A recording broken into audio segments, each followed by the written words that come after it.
It's Thursday, and you know what that means. It's another night of IndyCar racing on the Elite Racing Network. Hello again, everyone. I am Gary Gotzo. Welcome to Round 8 of the Elite Racing League's premier racing division, the Warriors for Peace IndyCar Series, as we come to you from Nashville SuperSpeedway for the third running of the F5 Challenge 300. As always, joining me in the booth is Luis Gonzalez Nunez. And Luis, we've already got news breaking as we're watching qualifying. It has been a rough qualifying attempt for our points leader, Adriano Pinero, who's going to start deep in this field. But welcome to Nashville, where the racing is now completely different. Yeah, when I saw how they tried to make the qualifying, and he has spun, and he had a loose and turn 2 and braking. Only one lap to make the qualifying. He crossed the line, and unfortunately he can't make at least the time to be on the front. So at least taking another lap. He's going right now. We're watching him right now. Yeah, he's maybe gonna be on top standing in the middle. You don't say that. Oh, yeah, you see, 25. That's super back on the back. Anyways. Rough week for him. So actually, we're talking about what is happening in the fixed series. So let's see what happened. We're gonna talk about the standings and later after the grid started. Yeah, we are gonna go take a look here at the standings as we start to grid up. Here are your rookie points. Pow, there you go. And that is led by Logan Edwards. A pretty commanding lead by Logan Edwards right now. Effectively, Ben Lawson is second in the points in the A.J. Foyt livery, tied with Edson Toole. They are effectively second in the points here for the rookie championship, as Liam O'Sullivan is no longer participating in a full-time schedule, but Liam is still currently in the second spot. Then we got Cutlip, Fraser, Taylor, a bunch of letters, Christian, and then Bammer. That is your top 10. If we get any new rookies that actually join the league between now and the end of the season, actually, it's not going to take you very many points to get into the top 10. So here's a shot. Get up on the board. And here is the points standings with Pinero with more than a points or a race lead over Tyler Fode. Logan Edwards, Seb Alexander, Ryan Schuld, Hunter Ingrave, who won the last race, Jordan Owens, Brian Blauman, Craig Forsyth, and Clindy, last season's Rookie of the Year, is in 10th.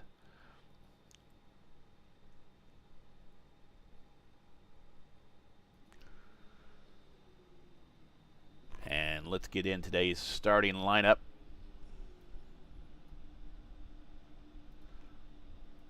For the F5 Challenge 300, 225 laps here tonight.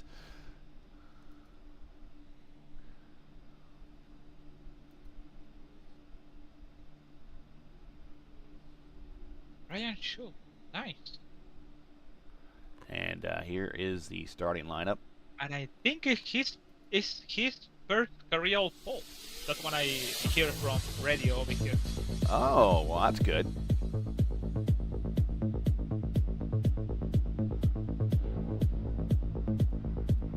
Here you go, Ryan Schuld, the speed of 196.1. The only driver to crack the 196 bracket is your pole sitter. Tyler Fode is second with a 195.9. Frankenfield and Wagner back on row 2. Herrick and Lawson. Good start for Herrick. Herrick and Lawson on row 3. Lawson in that rookie battle. Hibbs and Forsyth on row 4. Owens and Heil on row 5. Norgard and Wood, row 6. Morera and Hearn, teammates on row 7. Edwards and Alexander, row 8. Toole and Camargo, row 9. And Aldrich and Hossack on row 10. Huckleberry Fraser, Ingrave and Clindy, teammates back on row 12. Then Pinero with no speed back in row 13. Blauman right next to him. Albrecht, the sponsor of today's race, he's back in row 14. Holmes in row 14. And Coker, the votive admin, is in row 15, and that is your 29-car field. Pretty impressive showing still for the Elite Racing League. 29 cars on the oval in Nashville. It is great. It is great.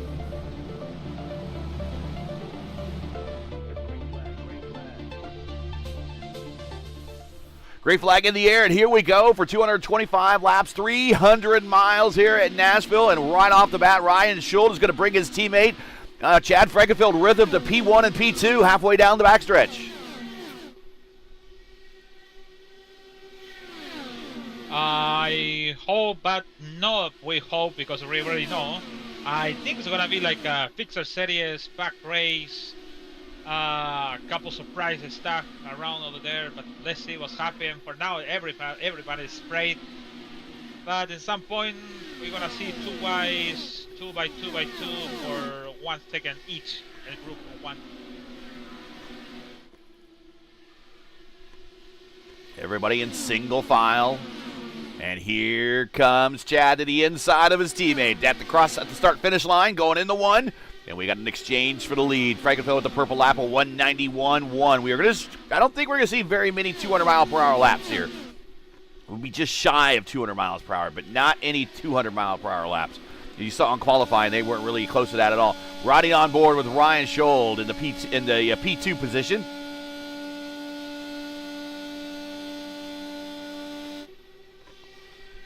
A little bit further back, Jim Herrick on the bottom of the racetrack.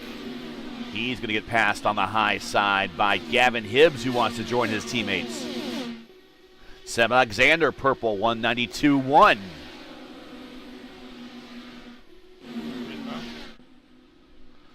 Here's a big run by Jordan Owens on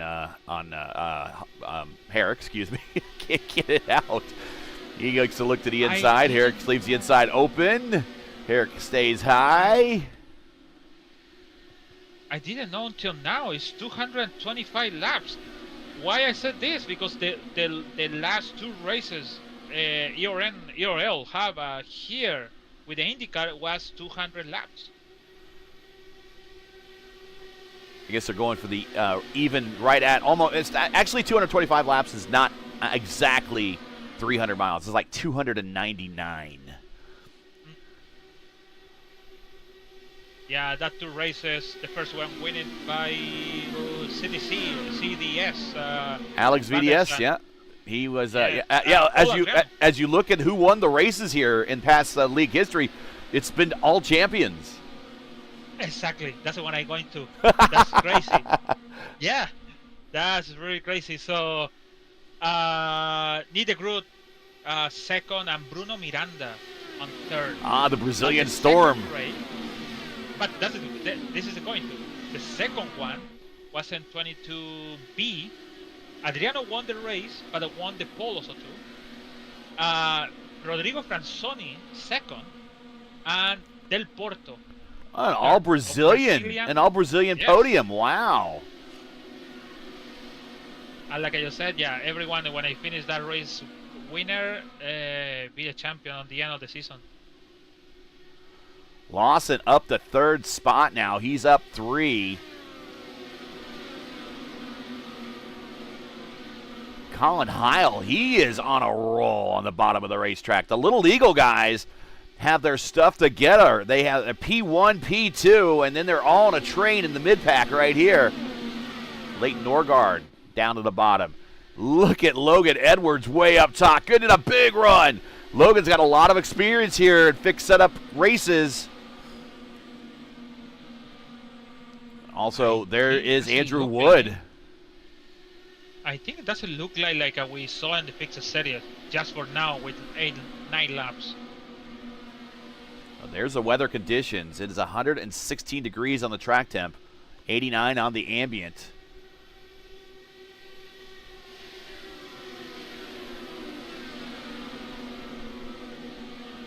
We're lap 11 of 225. Thanks for joining us. And the Elite Racing League's pole award goes to Ryan Schultz, who won the pole for tonight's race. That is sponsored by 4D Racewear. Make sure to check out their line of made-for-sim racing gloves, shoes, and apparel. Visit them today at 4dracewear.com or click on the link in today's description. Still watching this battle between Heil and Andrew Wood. A little bit further up, we got Gavin Hibbs side by side with Craig Forsyth, and he had to tuck back in line. Here comes his teammate now, Jordan Owens. Oh, he had to check up a little bit, and right there with him on the outside, here comes Sam Alexander. Seb so close to a win last week. Now Seb's going to be able to use the draft of the car in front of him to kind of, oh, nope, bam, slams the door, Hibbs. Oh, Alexander slides to the bottom in front of, oh, it's big run on the outside of Edwards there, and he gets, oh, he barely slides in. Yeah, good job. I think so. Owens have a little problems. Sometimes you have to change your but it's getting close again. But you have to a little bit change your way to going, because sometimes if you use the same line, the people know where you're going and they can catch you in the dirt here.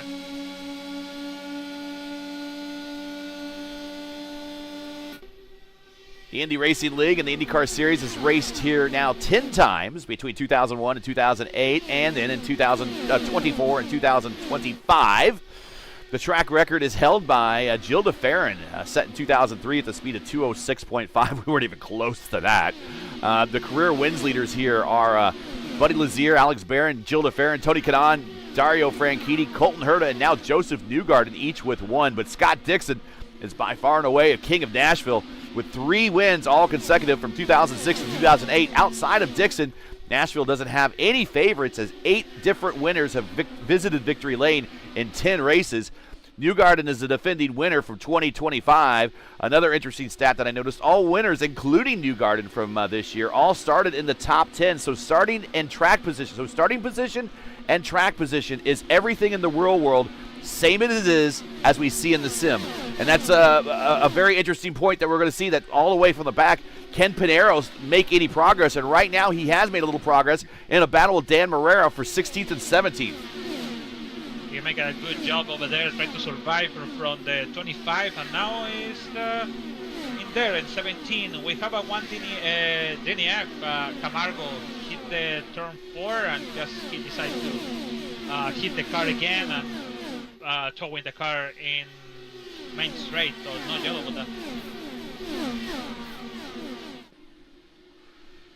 Watching this battle between Dan Marrero, the former Amateurs Division champion of the Formula Indy Series, on the outside of our two consecutive champion of the league, 3-time overall champion Adriano Pinheiro. Now as Heil has gone back to the 16th position, he's down 6 spots. He got shuffled out of line, and there goes Adriano. He gets the position. Now he's just behind Richie Hurd. You know what I remember, man, this race look like the DW12 we have in the Lionheart Speedway Series. It's everyone in the same pack, but it's tough to make the pass. Look like the same. Look like they can make the pass, but you have to be careful with the Logan Edwards. I think Logan Edwards has found that the high side is the way to go, and I suspect that we're going to see more drivers go to the high side. If I remember right, in the Indy Open race that was here, Clindy did a lot of progress on the high side. It just takes a little extra time up there, but you have all the momentum on the high side. Yeah, it's not like 100 laps or 75 laps we have in the fixed series, like a 45 or 30 minutes race. We have here the almost long distance, so you have a lot of time to make the progress with all 4. Now we got a battle between Lawson and Wags. Lawson down at the bottom, Wags up top. Wags is going to get that position. He's discovered the high side. And now Fody over Lawson. So Lawson was at one point in 3rd spot, now threatening to be shuffled to the back as the high side is now starting to develop. Yeah, still 117 Fahrenheit on track. And the rule set for tonight, this is a 1.33 mile D-shaped concrete oval. IndyCar has measured the track at 1.333 since 2001. Tonight we're doing 225 laps, 299 and a quarter iRacing miles, or 299.925 IndyCar miles, depending on how you look at it. Okay, so depending on how things work out, we could see anything between a 5-stop and a 2-stop. And when I say a two-stop, I'm saying if we have lots of cautions, which we haven't had any yet, so I'm going to knock on some wood at lap 24 going to 25. We have no cautions yet. Everyone has been very well behaved. More than likely, what we're looking at is a 4 or 5 stopper for everybody. That's interesting. The first race, 2 cautions, and the second race, only 1 caution. So we have progress to down. I hope it's going to be the same today. I remember spotting for Caleb Binsey in the Lionheart Series, the IndyCar race here. And we started second and finished second. It was just you could not pass. Now, with this new aero package, if you go back and watch past streams of our races here, you notice they were in the SuperSpeedway configuration with the smaller wings. Now we have the more appropriate, larger road course wings or short oval wings. And these cars now have much needed downforce on this racetrack. And that is what is making this form of racing that you see right now very close quarter. No one is able to run away and hide. But with the old Super Speedway package, you could, if you were the leader, you could run away and hide. Yeah, it was kind of tough. I remember I raced in the era with this car in the Lionheart, and the car is tough to make it, turn it. Oh yes. To decide. Oh yes. You go to the wall. You have to play it with the don't getting close to the apron. I think it's more fun than DW, to be honest. I remember when this track first came out. Oh, here's Wags taking a shot to the outside of Frankenfield. Bringing with him is Seb Alexander. Seb up 13 spots, and he's been on the high side for the most of the time. We'll continue to watch him. But I remember when this track first came out, and I remember it's going to be like one of the last oval tracks that we don't have in North America that's like a super speedway that we haven't got from iRacing yet. And I was excited to buy it because it was a former Indy Racing League track, and we were going to race Indy cars here. And I remember driving the track, and I'm like, this sucks. This is really bad. Oh. Your car felt like it was floating. It didn't feel right. It didn't feel right. Yeah, I know. I thought it's gonna be like you read it. Super Speedway is gonna be it's gonna be maybe a 2 point something else, or it's gonna be a long better than Chicagoland, or maybe better than the Kansas. Nope, it's worse, and it's tough. Riding with Chad Frankenfield, your leader. He's on the bottom side, so. One of the phrases you're going to hear tonight is the IRL line, the Indy Racing League line, and that's when the Indy Racing League used to be here. It used to be once you go get the lead, you go to the bottom, you protect the bottom, and you pretty much could, at the whole time, lead the race. And for the most part, Lewis, the Indy Racing League line, the IRL line, is going to get you the win here. But if we're going to stay with these hot temperatures, and we've seen the high line come in, could the high line be a better line? What do you think? I think, I don't know. It is hard to make the decision. I know, for example, Rand is going on the IRL line to defend the position, but you know what? It's getting tough. It's difficult to make the pass. I think if his Chad is still over there and somebody make the pass, he's gonna go back. Why? Because he burned not little, but maybe much of it he knows the reheated the tire to defend them on the high line. So that's the stop decision. For example, Logan Edwards found the way to go in third, and he made a good progress, and he knows he catch the secret on the car on the track. So it's a different strategy. And one more thing. You remember when I told Camargo, I thought he hit the wall because by mistake. Yeah. He crashed the VR. The VR. Oh, his VR headset crashed. Okay, that's a mechanical. Yes. I've had that happen before. Leading a race, no less. The number of hours I spent troubleshooting VR. That's when I don't want VR. But you know what? I remember I was with my laptop racing in Le Mans, and I did something. I hit something, and my wheel disconnected. Oh. I was like, oh, okay, gone. Nice. The car went to the wall and gone. So I think it was frustrated for something. I think that the car on the back passed me, and there's like a what? Why? I hit the table, and boom, disconnected something. It's like, oh my god, why? There was a good race actually, but no good. And the end. And the end. Back up front here is Chad Frankenfield, your leader. So we expect now, really, the 5-stop window opens right now at this lap. 37-38 is the 5-stop window. I don't think anyone's going to be doing the 5-stop. Actually, I might have misspoke there. We might be looking at 4 or 3 stops. 3-stopper or 4-stopper. So the 4-stopper is going to open at lap 45. The 3-stopper will open at lap 56 and 57. Yeah, we always say something, and it's opposite when they thinking about it. So unlimited tires tonight, 45-mile-per-hour pit road speed limit, no lucky dogs, no fast repairs. And just a reminder, there have been 33 different winners now in Elite Racing League IndyCar history, with the last winner we had last week at Road America with Hunter Ingriv. He becomes a 33 different winner in league history. And also the second driver to be on pole and win the race in Road America.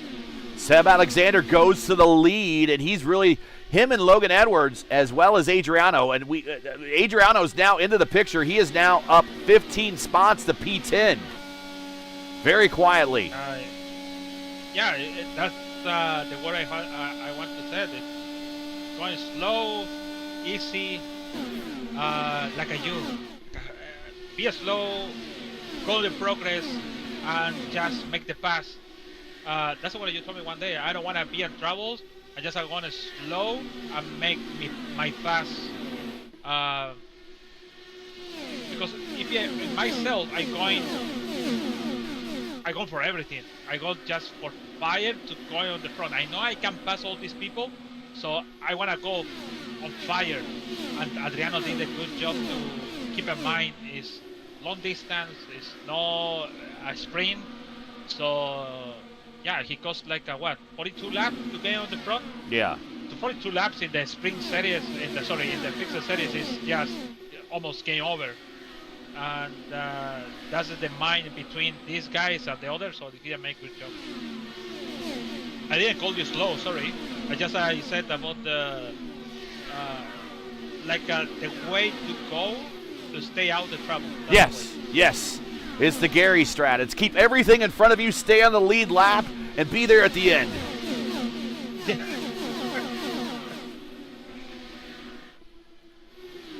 Seb Alexander, your leader. Chad Frankenfield is second. Logan Edwards third. Matt Wagner is fourth. Craig Forsyth fifth.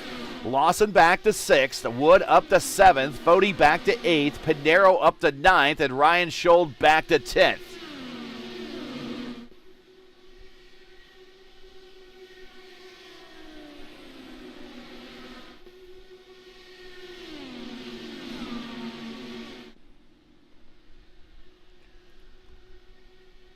If you enjoy the Elite Racing League's coverage of if you enjoy the Elite Racing Network's coverage of the Elite Racing League's Warriors for Peace IndyCar Series and you respect the stream, please do us a solid. Make sure you support us by subscribing.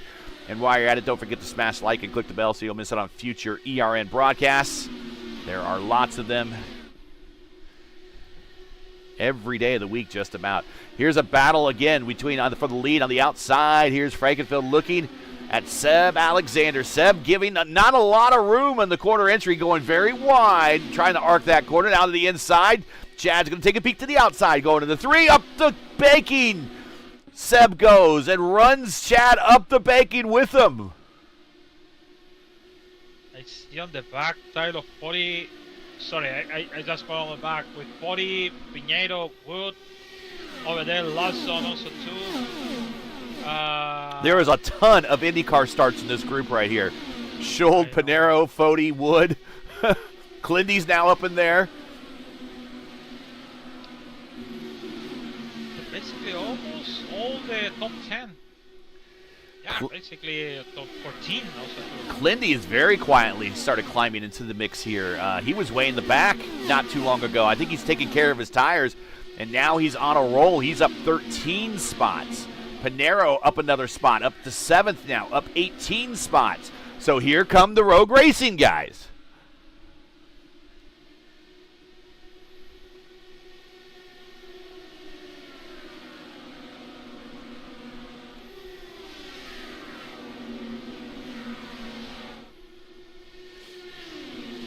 While we got a moment here at lap 50, I want to thank everyone again once again for joining us. Hey, make sure to check out Blue Egg Marketing, one of our premier partners here of the Elite Racing League. Rev up your business with Blue Egg, your marketing pit crew. Turbocharge your lead generation with experienced drivers that can navigate the competitive track to connecting with your customers. With Blue Egg, you're always in the pole position, leading your brand toward victory lane. Don't spin your wheels. Accelerate success with Blue Egg, fueling small businesses to win big. To learn more about Blue Egg, you can find a link to their website in the description. Watching this battle right now between some big heavy hitters. We got our first car coming to pit road at Seb Alexander. Coming in early at lap 50. Actually 52, but you know what I mean. Very, very slow on pit road, and you have to come off of turn 3 in order to come to pit road.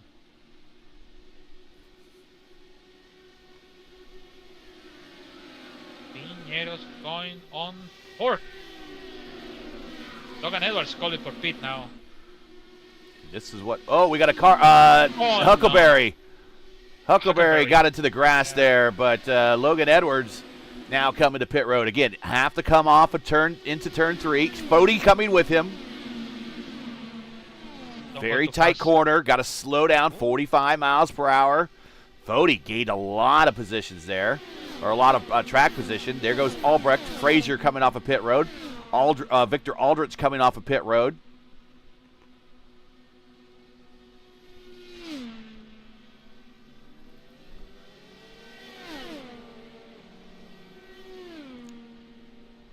These are scheduled stops. All scheduled stops. We see Wags coming to pit road now. And lo and behold, that turns the lead over to Adriano Pinero. Here comes Clindy to pit road, I think. Oh, Clindy! Oh, whoa, Clindy! Clindy! Oh, my goodness, he almost spun out. That's going to cost him some time.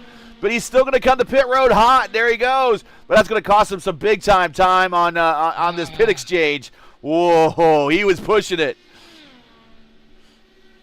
He just touched the the grass. You're right.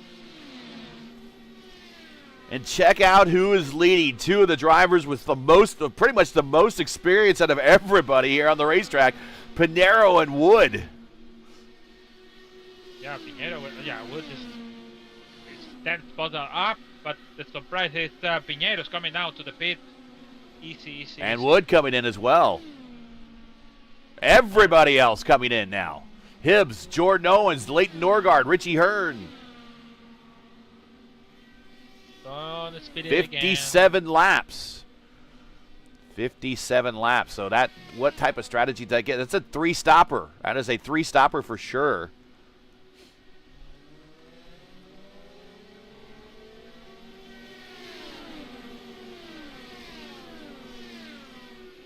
Oh, we got a car in the grass again coming off of pit road, and that is Craig Forsyth. Oh, no.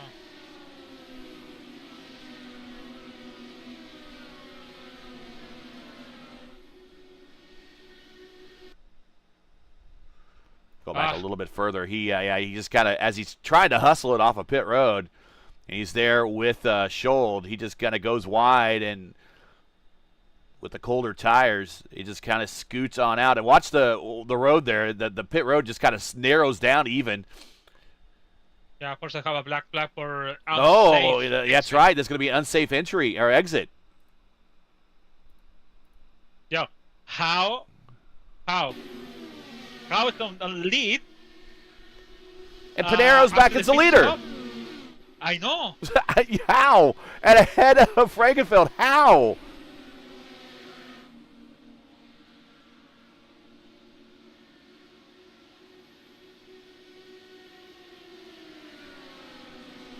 And here comes Frankenfeld to the inside to our points leader.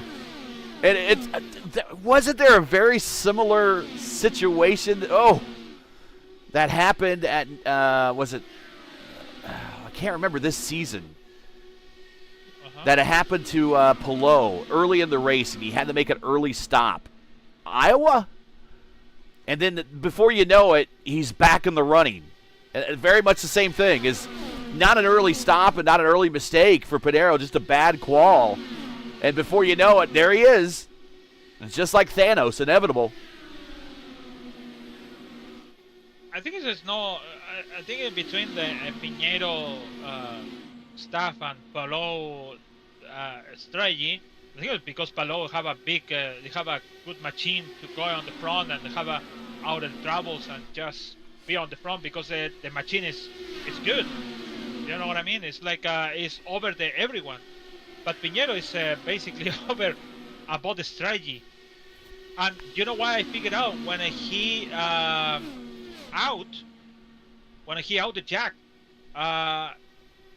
he won't go away. So basically he put the right fuel with the right time of the tire. So he did 9.2. So is it possible that he did not do a full tank then? He did a short fill? I guess he did. Maybe he did. But Jack did 9.8. Dave Alexander, Brian Bruman did 8.7. So everyone did over the Speaking of Blauman, there he is, P2 now, as Adriano is getting shuffled back here a little bit, 3 wide off the corner. Adriano actually kind of lifted a little bit there because he has his associative teammate right above him. That is Seb Alexander, so you don't want to wreck the team in the big tent, so to speak. So it's now Frankenfeld, Blauman, Seb in third, Edwards fourth, Pinheiro fifth, Foti sixth, Wood and Scholden in the battle for seventh, Lawson ninth, and Hunter Ingraham up to 10th. Hunter up 13 spots, our winner from last week.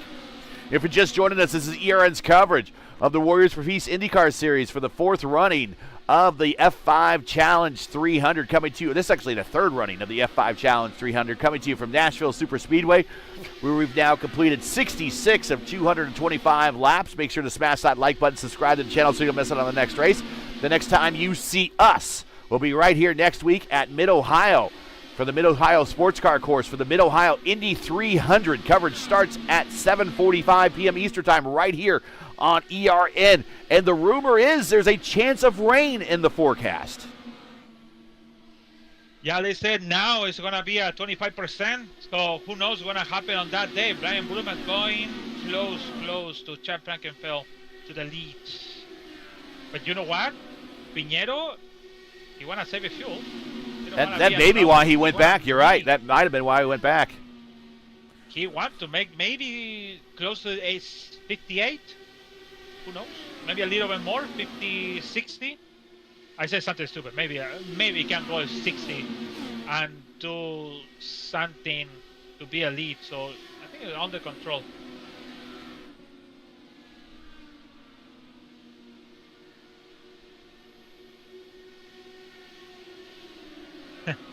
Going map 7, easy, yeah, like a Sunday morning. Like a Sunday drive? Yeah. Yes.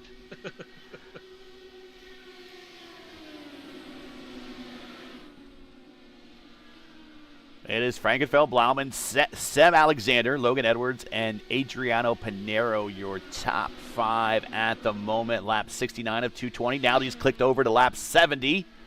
And I'm going to say it again, and you have a piece of wood nearby that you can knock on too, Lewis? Yeah, go ahead and knock on it. We are 70 laps into this thing, and we thought at this point it would be a bit of a disaster being that it'd be a pack race.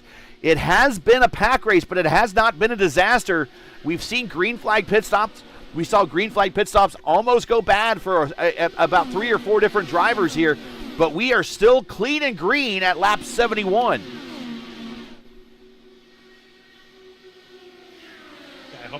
gonna be a yellow caution around.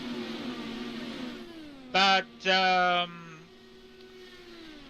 it's a good race actually. It is difficult, to be honest. When you come into this track is kind of difficult to drive.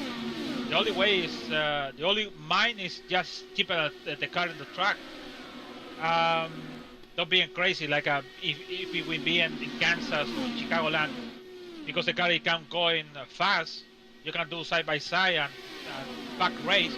That's making you crazy and thinking about it. I can do this, I can do that. But here it's not. So it's like different strategy, different thing, different mind setup. And we're not that far away from looking at another round of pit stops. So stay tuned, everybody. Don't go anywhere. We'll start probably running some ads here probably when we get to the second half of this race. But it is Blauman now, your leader. In the Danny and Gaius throwback. Chad Frankenfield is second. Chad's been up there all day today. Seb Alexander is third. Soon as Seb has got to the lead pack, he has just parked himself and camped out up there. Logan Edwards is driven from the back to the front now. He's up to fourth. Pedro, we've been talking about his ascent to the top. He's now in P5, up 20 spots. Then we talk about one of the guys that kind of started up front, just kind of hanging out, just keeping everything in front of him. Continuing to stay on the lead lap, staying in contention. Anything can happen. We still have more than, half this race to go. And that's Tyler Fode right there in sixth spot. Andrew Wood with a good performance today. He's looking for a good finish for the power slide driver. And he does almost a power slide right in front of Fode, but he shows a little mercy, does not close the door on him, stays low into turns 1 and 2.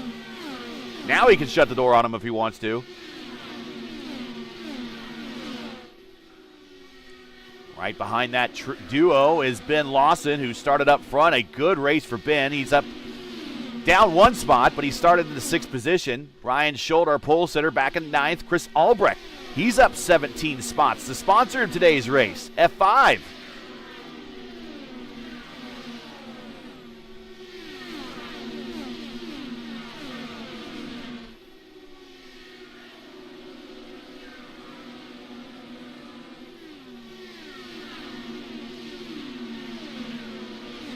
That's a good time to mention that today's running of our Nashville, our Nashville 300, otherwise known as the F5 Challenge 300, is brought to you by the F5 Challenge. This is a nonprofit organization that enriches lives through face-to-face fellowship and exciting adventure challenges in a faith-driven environment.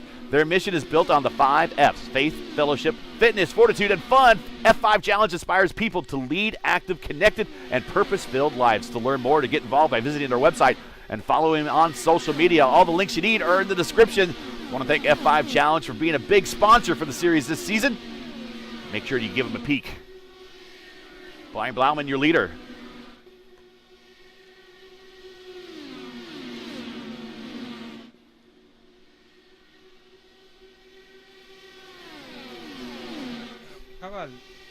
Cap down, Collins is in the middle of the pack.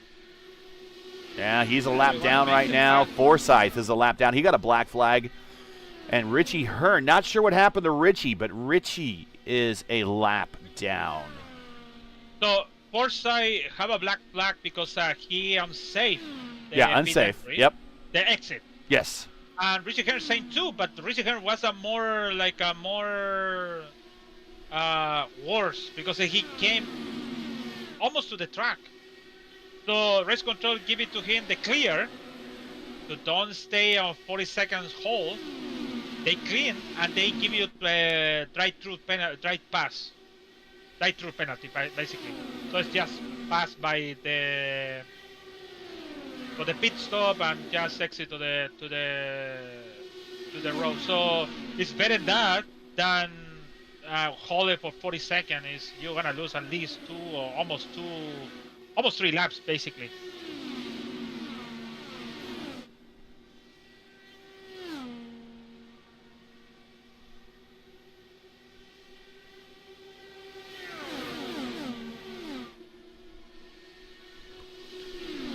And everyone's just kind of, Blauman's going to the bottom. He's going to protect the bottom there. But I thought for a while there, just kind of watching how everyone was racing, that we're just kind of in single file, and everyone's like, okay, all right, we're going to have a hard time passing here, everybody. So let's get in line. Let's work on the fuel mileage. And I think the way we make passes today is on pit road. Yeah, like a Pinheiro did, and maybe who else? Bloomer did too. Yeah, it's hold it. It's just be smart. I know you can. I know you're fast, but the point is you be on the lead. You have to make the pass on the lead, and then what? Just hold it on the low side like Blowman is doing now, and Chad is just be in the second side by side with him, and then. It's just as I said, so it's not like a risk. I know it's a long race, but the 10 laps to go is the most important because you can. Oh, there's a caution, and we got teammates involved. Owens and Hibbs over in turns 3 and 4. Was driven by race control. Oh no.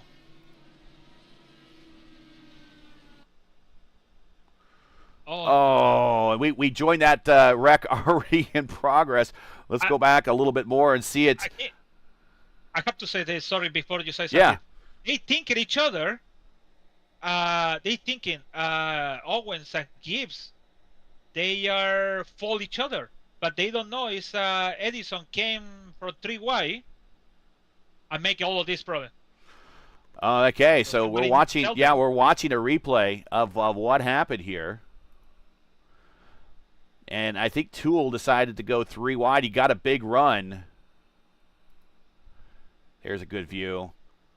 Oh, yeah. And he just a little bit of a hip check. And 2 Little Eagle cars just boom, boom, done just like that.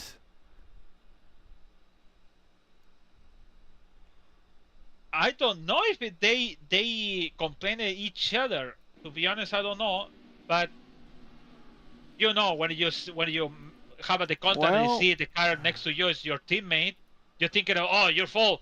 And then when you come into the pits and towing, and then the zero replay is like, oh, okay, that's happened. Yes. Well, let's watch from the point of view of Owens here. I mean, I don't think I think someone got a little side checked and sent one up into the other.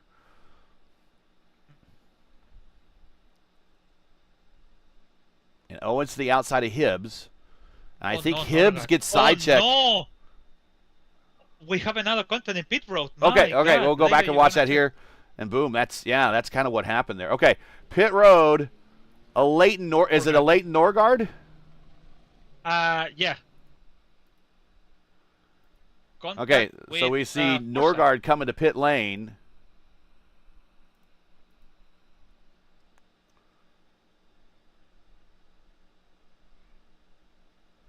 We're watching the replay here.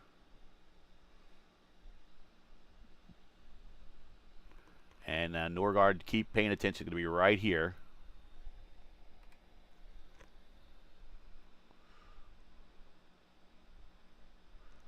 What happened? Is it? Oh, with Dan Morera, sorry. Okay, so Dan Morera. Oh, he's in the back of Morera. Well, there were so tight quarters in there. Yeah, and he gets in the Morera.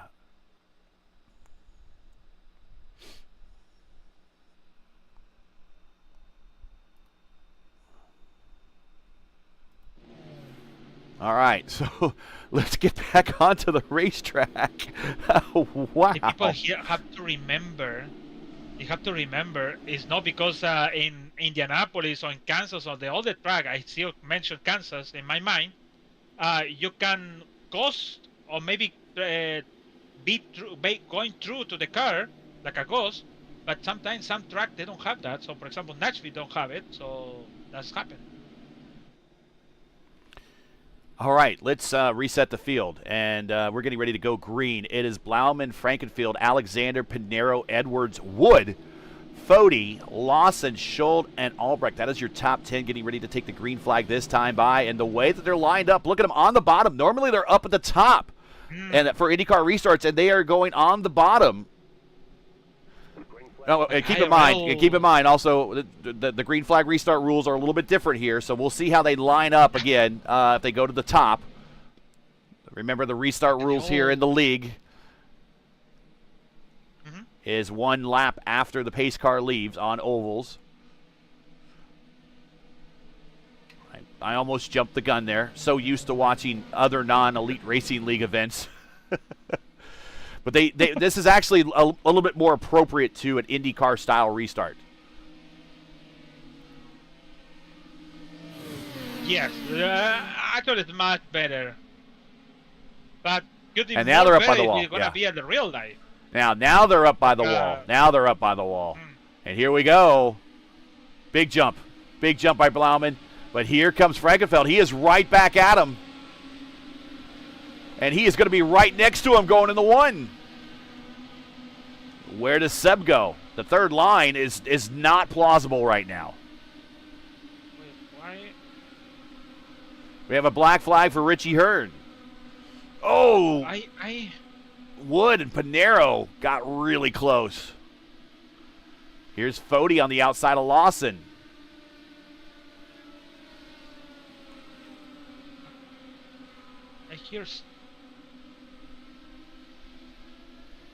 Wait, Brian Bloom, why they have a black flag? Let me see. Did he jump the start? He's coming to black flag. So this is a black flag by race control. He must have jumped the start or something. Oh, okay. I thought, okay, this should be like, I'm going to go against the IRL, so I don't want it. But they make the rules, John didn't know that, about you have to go in when you're going on Geico sign, like a NASCAR stuff. But I think it's no like an IndyCar rule. I don't know. I thought it's like you going when you're going, no? So I going when I want to. We'll have to check the rule book. Watching this battle right now with yeah, that's why he's got to answer the black flag. So we got Fody, Schold, Klindy, Albrecht, Hunter Ingrave in this group right here. Also Victor Aldrich with a good race for Victor up in 12th. Edson Toole in 13th. I don't know about Richie Hearn. I have to check. I check it now. There's a snaking down the backstretch. Again, that only 1 caution so far. We're at lap 94 of 225. Quickly coming to the halfway point. When we're doing 24-second laps, this race is going to fly by, especially when they're doing lap averages of almost 200 miles an hour. Here is last lap times. You see 190, 189, 191.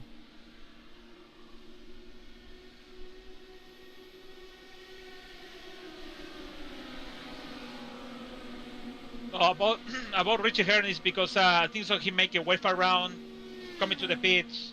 They give you a black flag because it's close the pits like a regular happen here, and they have to clear caution. Yellow now. Victor Aldrich, the guy that I just shouted out and gave the old commentary jinx to. Oh no. So. And that point is already in the wreck. Let's go back another 10 seconds here and see what happened. So he's up in the high line here.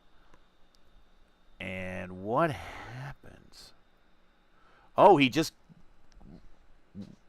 kind of comes up on Hunter Ingrave really quick.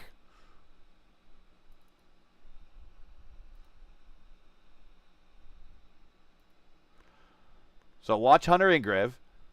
And that we'll maybe watch from his point of view.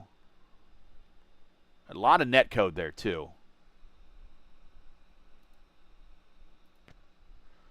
This is out the back of Hunter Ingrave. Don't know, my man. It's like, Let me move the tree here. So let's go back. Yeah, let's go back and let's watch it at full speed. Did he roll out of the car? Listen to the engine. Yeah, he did. He was out of it for some reason. Not sure what was going on in front of him. Let's go back. Let's go back and watch. and see what happened. Let's actually go back a little bit further. Go watch at full speed. I think what happened is Chris here in the F5 car slid down in front of him. Yeah, that might have been what happened, or he cracked the throttle there thinking he was going to let him go by. Oh, no, that's kind of weird. All right, so, and everyone, I think, is coming to pit road, or did come to pit road. And what we're going to do is now's a good time to get an ad in from iRacing, and we'll be right back, hopefully with some green flag racing here from Nashville SuperSpeedway, lap 98, coming to 99 at 225 for the F5 Challenge 300 right here on the Elite Racing Network. Don't go anywhere. Racing isn't easy, but experiencing it is. iRacing puts you in the driver's seat with the industry's leading sim racing game. Drive on laser scan replicas of the greatest racing circuits from around the world. Go head to head against other drivers chosen by skill-based matchmaking to ensure competitive racing at every level. Compete across all your favorite series. In officially licensed cars, engineered to deliver the most accurate driving experience possible.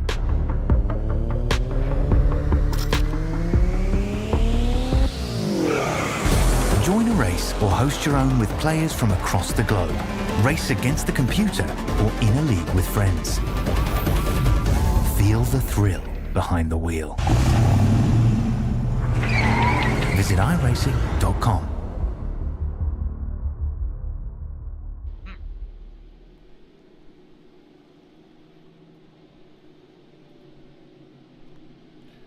And we're back, getting ready to go green as the cars are in turns 3 and 4.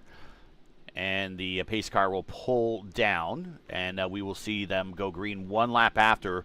So apparently the black flag was due to a restart violation to Blauman.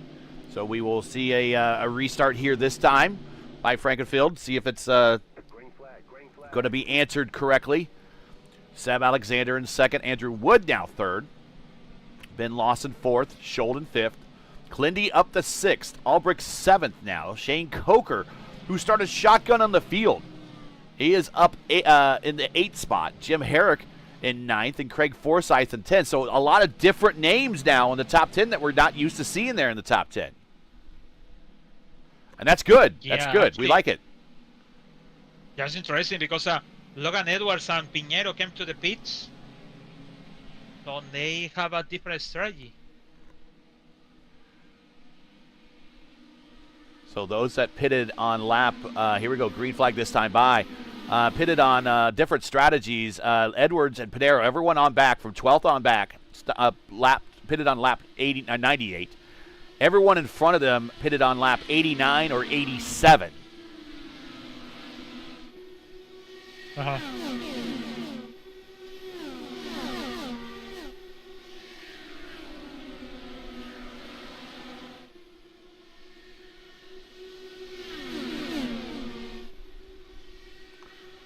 Watching Ryan Schold here.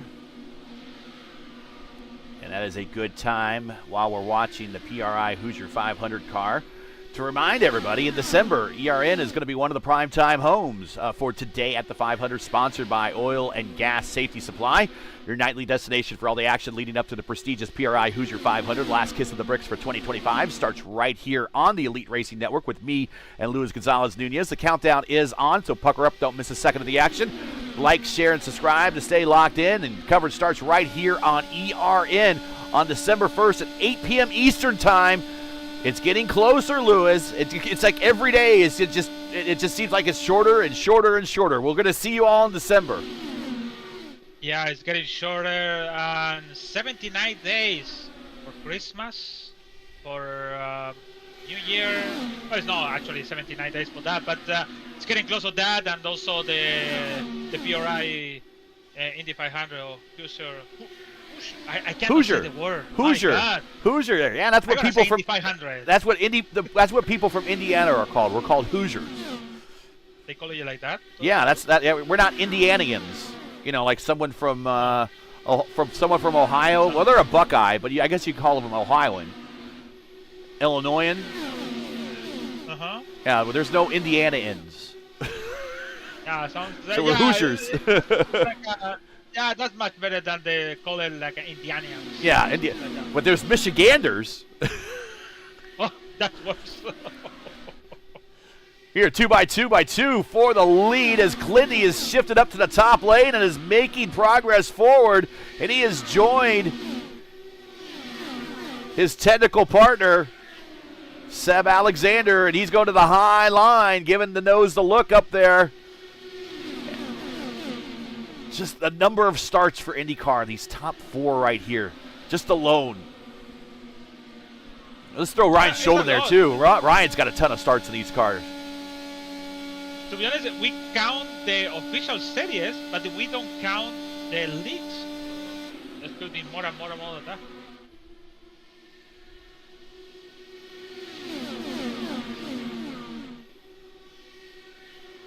Oh, Pinheiro going to the bottom here. He was riding the top. He's decided to shift lanes.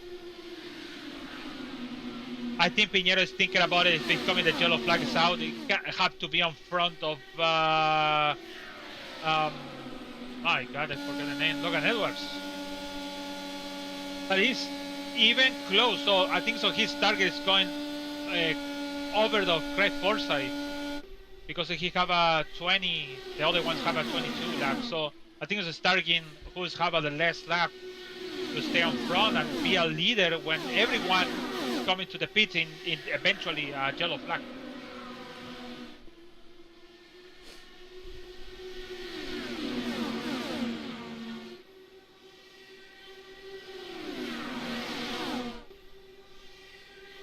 The whole top line is forming up now.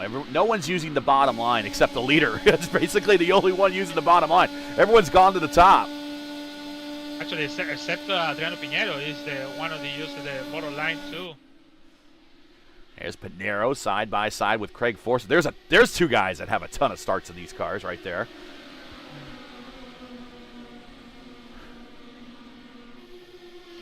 It has happened. Sometimes happen to me when you think the car the condition is super hot, super difficult, and some point you found the way and you found the trick or the cheat or something in the car to be on the bottom and make the pass, and then you have a problem with all that stuff. So that's sometimes happened with Pinheiro now. That's happened with Logan Edwards at some point.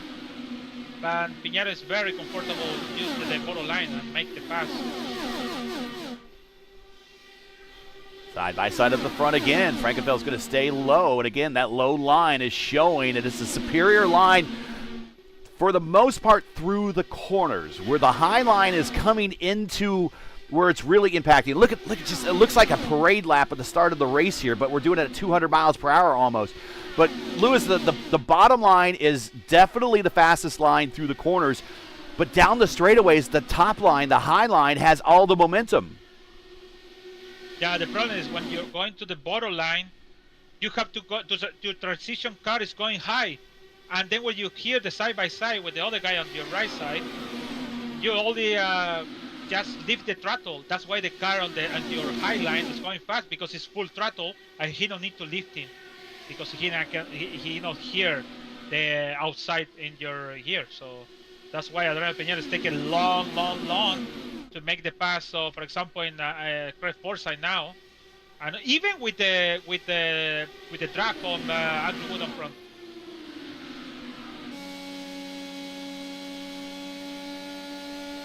Now it's going high. That's a good decision, Adriano, to going high and try to put Craig Forsyth on the back and try to make the transition better to high to low. Now again, he come back to the low line, but still going high line. That's the better transition to him. Again, there you see through the corners, but off the corner, there you see Clinty on the high side, big run down the backstretch, giving a little bit of a toe to Albrecht. Albrecht decides he wants to go to the bottom. He was riding the high line. He decided to change lanes, goes to the bottom underneath Wood. But again, a momentum on the high side is not going to be able to allow that pull that pass off. It makes you wonder. Now, the best thing for Albrecht to do is just, without running out his tires, is try to stay down there and see if he can maybe get the draft. But look at all the momentum he loses down the backstretch.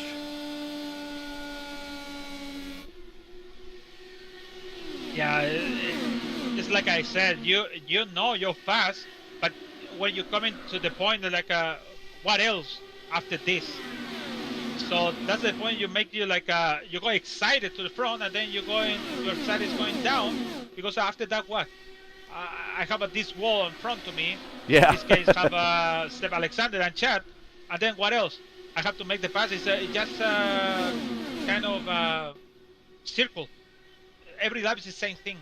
So that's why I make like well, my first try is be patient and just hold it for the mistake of these two guys on front. But hard to have found a mistake of these two guys, especially for Stella Alexander. Have a no big mistake. I don't want to put down Chad, but let's talk about the most closest guy is Seb Alexander with him.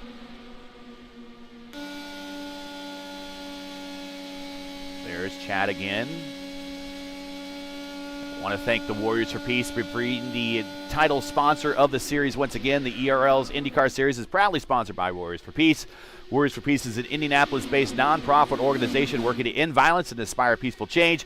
Founded in memory of Jack Shockley, they support youth through scholarships, mentoring, and community programs. To learn more or to support their mission, visit their webpage at warriorsforpeace.org. That's the number 4peace.org. All the links you need are in the description. I want to thank Warriors for Peace for their continued support of this signature series. Lap 121 of 225 coming up very quickly, coming to 100 to go.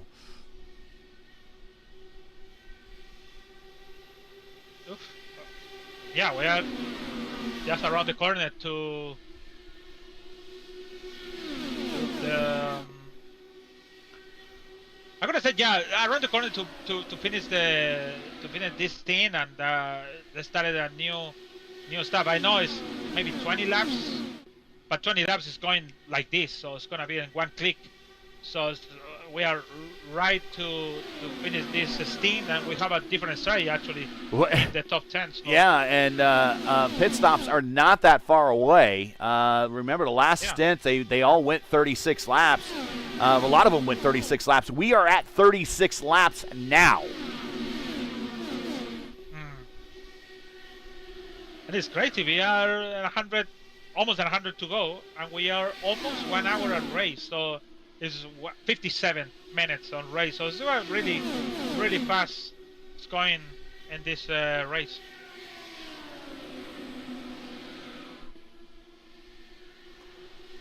And we're just keeping the camera on the leader, because really the battle's been at the front. I mean, there have been battles through the pack. Obviously, Pinero's had the fight to get there. He's up 21 spots.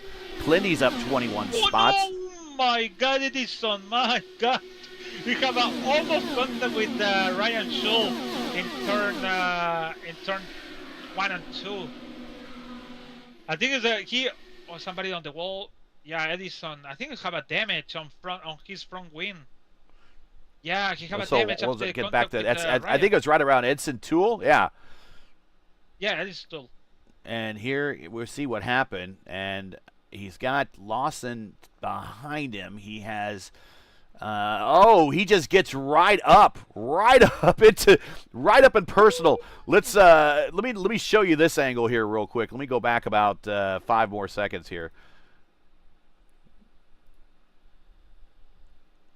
Let me go 5 more seconds back.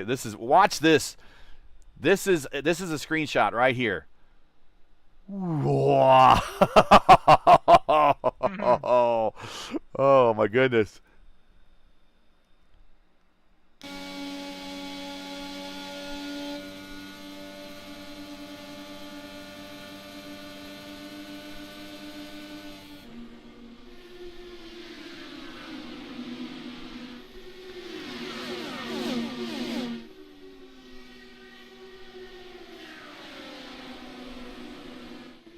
I see it's so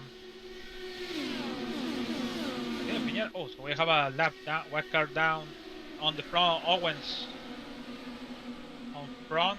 Oh my God, the battle at 3 wide on with Chad and Clendy on front.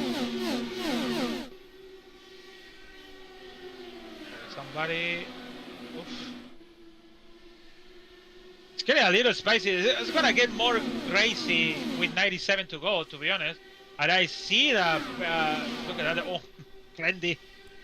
Okay, wanna make it 3 wide, but I know what is the Alexander and Clendy want to do, especially with Adriano over there. He wanna make these three guys go on the front and clip the podium and try to stay in group to don't leave it Chad. So Chad unfortunately is alone by himself, but these 3 guys on front is want to take the podium.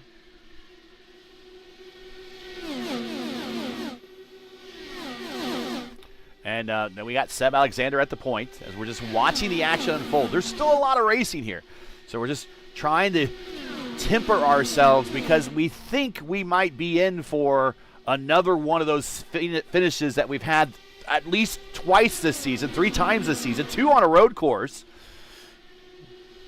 Just an exciting, really finish there at the end. Don't forget the opener, that 3 wide finish that iRacing picked up on and posted on their social media. That was Adriano, Frankenfield, and Brandon Trano, which we have not seen Trano for a while. Not Trano. Trano might get upset at me for Trost. Brandon Trost. Sorry, Brandon, if you're listening. Oh, yeah, that was close. We saw Clendy and Chad getting close there on the backstretch. They need to put that, I don't want to say egos, but this like, hey, I should be front. I want to be out the front. No, it just take it off. Still have one more stint to go. And you're going soon to the pit, so you don't need to even close to make the battle, because I know Piñero is going to take the lead the moment maybe 3 more laps. Yeah. Or 2 more laps to go. And Adriano's going to take the lead and he'd be changing everything with one caution. So they don't need to fight for that kind of way. Yeah, that's the way, yeah.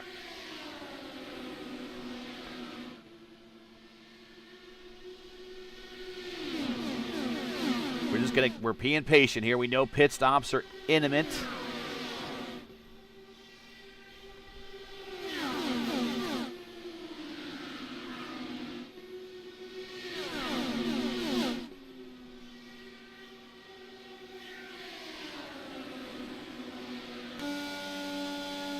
And while we got a chance here, we do want to again thank our sponsors. Blue Egg Marketing, World Wide Technology Raceway, and Warriors for Peace. So we now have the battle at the front between 2 guys that kind of work together, Seb Alexander, Kyle Clinworth. And joining them very quickly is going to be another teammate, Adriano Pinero, riding the high side.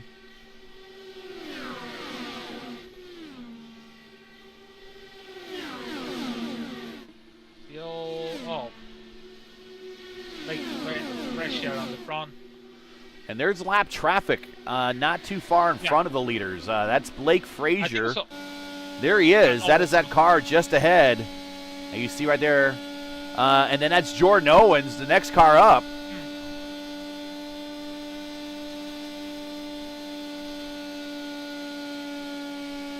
And I tell you what, I don't want to jinx Seb because I would feel real. Is Seb getting ready to come to the pit? Okay. Nope, I just saw him head to the bottom. I don't want to jinx Seb because he has been on a roll in just about any car, any series he's been in this car specifically, in any series. And he has come so close to getting some wins. So I don't want to jinx him, but he is looking really good tonight. No. This is a good time to come to pit road when you're coming up to that lap traffic. Now he needs to get that car slowed down on the flat banking, no bank here on the very slippery apron, and now get it slowed down. Did he get there? Oh, My God, the people, how to make it back on the lap down. Wow. Wow. Oh, wait, caution! No. Caution! Does he go ahead and stop? He's on pit road anyways. Does he just go ahead and stop? Should do it.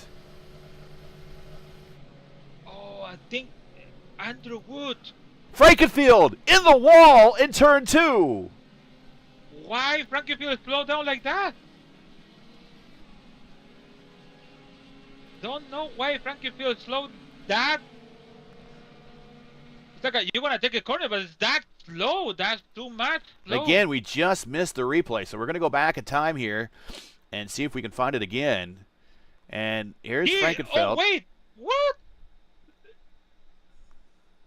He just, maybe it's out of fuel or slowed down, but it slowed down very quick. Oh, wow. And he took out 3 Little Eagle cars in the process. Oh, my goodness. We got to ride along with him and find out what happened. And I want to pause it here because I got to find his car. There's his car. We want to get on board, and we want to hear it full speed. Oh, no. The screen is frozen. That's why. A mechanical for Chad Frankenfield, and disaster for the Little Eagle squad. Owen Schultz and Wood.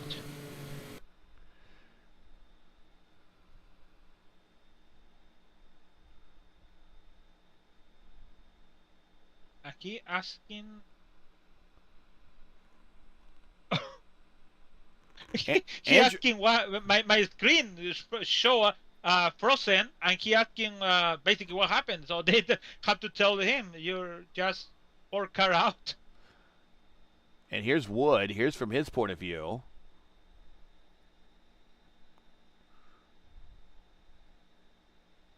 Yeah, I don't think Wood expected that at all. We should go back and watch it again. Here, watch full speed. First of all, we had Frazier there. That no fault of his own. We had 2 slow cars there. Jordan Owens was one of them. He didn't know. He had no way of knowing. He had no way of knowing. And who else? Ryan Schold was involved in that. And again, here's Ryan Schold's point of view. Again, not a chance for Ryan Schold. Finished on the podium in our last race. Oh no! What is wrong with? So Hunter and Grave, he have he towing. He have a contact with Colin Hill or something like that. And what? Where? And he towing. So here's, I think, coming to pit road, Hunter Ingrave just got really aggressive coming to pit road and then bumps into the back of our winner from last week, and he bumps in the back of Colin Heil, and he can't move or something. Maybe he was out of fuel. I don't know. And he tows. And this was a period where it was pretty critical through here for fuel mileage.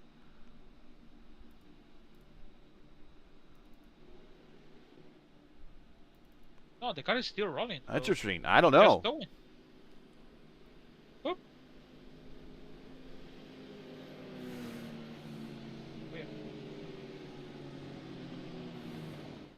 Too many mechanical failures in this season. Yeah, no. I tell you what. And we're going to go green next time by. It is the amount of troubleshooting that you need to do on your system to make sure that everything is in good order is really a lot. I mean, just to go in to tell each USB device don't shut off, to go in to tell Windows Update don't do updates. Just I'll go get them on my own, right? And all this other things that sometimes your computer sees that certain things are using too much power, so because a computer wants to be efficient with power, right? So then it tries to turn power down on other things. So it goes looking for other USB devices. And guess what a USB device is? A USB device is your VR headset. And that will sometimes disrupt that. And you could spend hours, and I've literally spent hours. We're getting ready to go green this time by. Alexander, Pinero, Clindy, teammates all at the front. Edwards, Forsyth, Lawson, Hearn, Hibbs. Hearn up to 7th. Hibbs and Toole and Coker in 10th. But the amount of time that I had to put troubleshooting into my system really almost exceeds the amount of time that you put practicing into a main race, really. Thinking about it, well, I'm going to say this. One day we talked about, you remember when the hypercars race, when we started the P1, we talked about these guys should have these failures, like suspensions, whatever failure, engine blew out in between the race, no, because you're over RPM your car or whatever. It's kind of like that. So sometimes your car in practice, in the real life, your practice is going well, and then on the race is something mechanical failure. Or for example, last year when it happened with one of the drivers. Whoa, Hosek, as we're riding with Hosek, just misses a bullet there with Matty Wags. So thinking about is that frustration of all these guys, because that small thing, thinking about the people in the real life when you have a practice 1, 2, 3, 4 or qualifying on the top, and then on the race is suspension failure or suspension or I mean, actually the old IndyCar racing game that all this is built upon, right? The old Papyrus IndyCar game, they would have random breakdowns. You'd just be racing, right? And all of a sudden your engine would cut out. Or you'd be racing and all of a sudden you get a warning message that your gearbox no longer works or something like that. So I'm surprised they don't have that more in the sim. You can blow your engine, but there are a whole host of other things that you're talking about are the actual PC mechanical portions that fail. And it's remember even it even happens in IndyCar racing for real. Remember at Detroit where they couldn't restart Will Power's car, and he was the leader, and the win went to Ericsson, I thought. Do you remember that? For at Detroit. Example, for example, power in Nashville with the seatbelt. The seatbelt, yeah. That's a stupid thing, but it's the same feel like, this is frustrated, but it could be more frustrated for the real drivers when you have all that issue or one small issue and just blame for the car. If the car is stuck or whatever. I don't know. The tire is not working. Why? I don't know.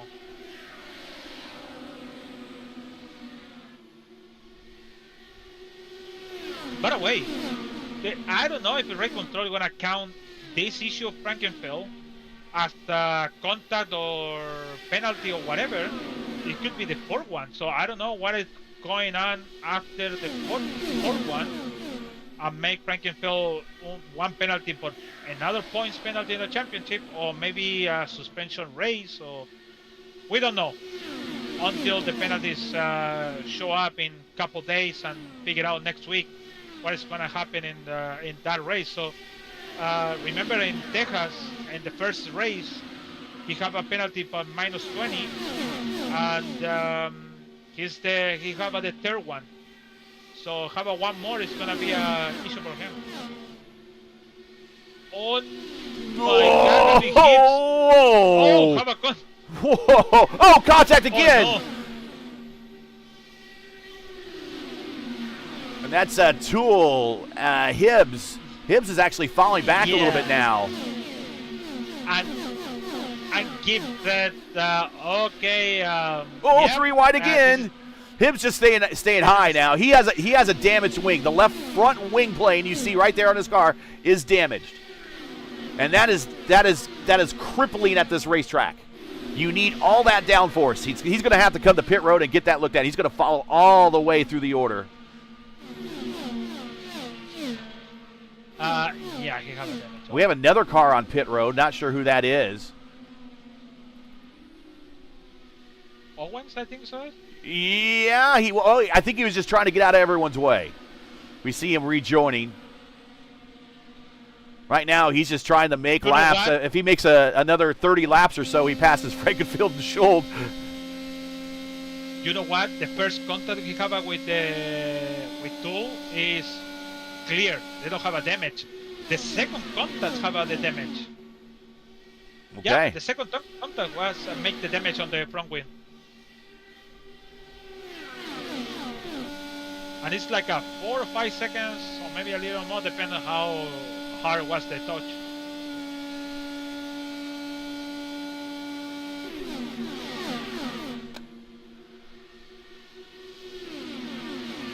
Your leader is Seb Alexander. He has been at the front all day today.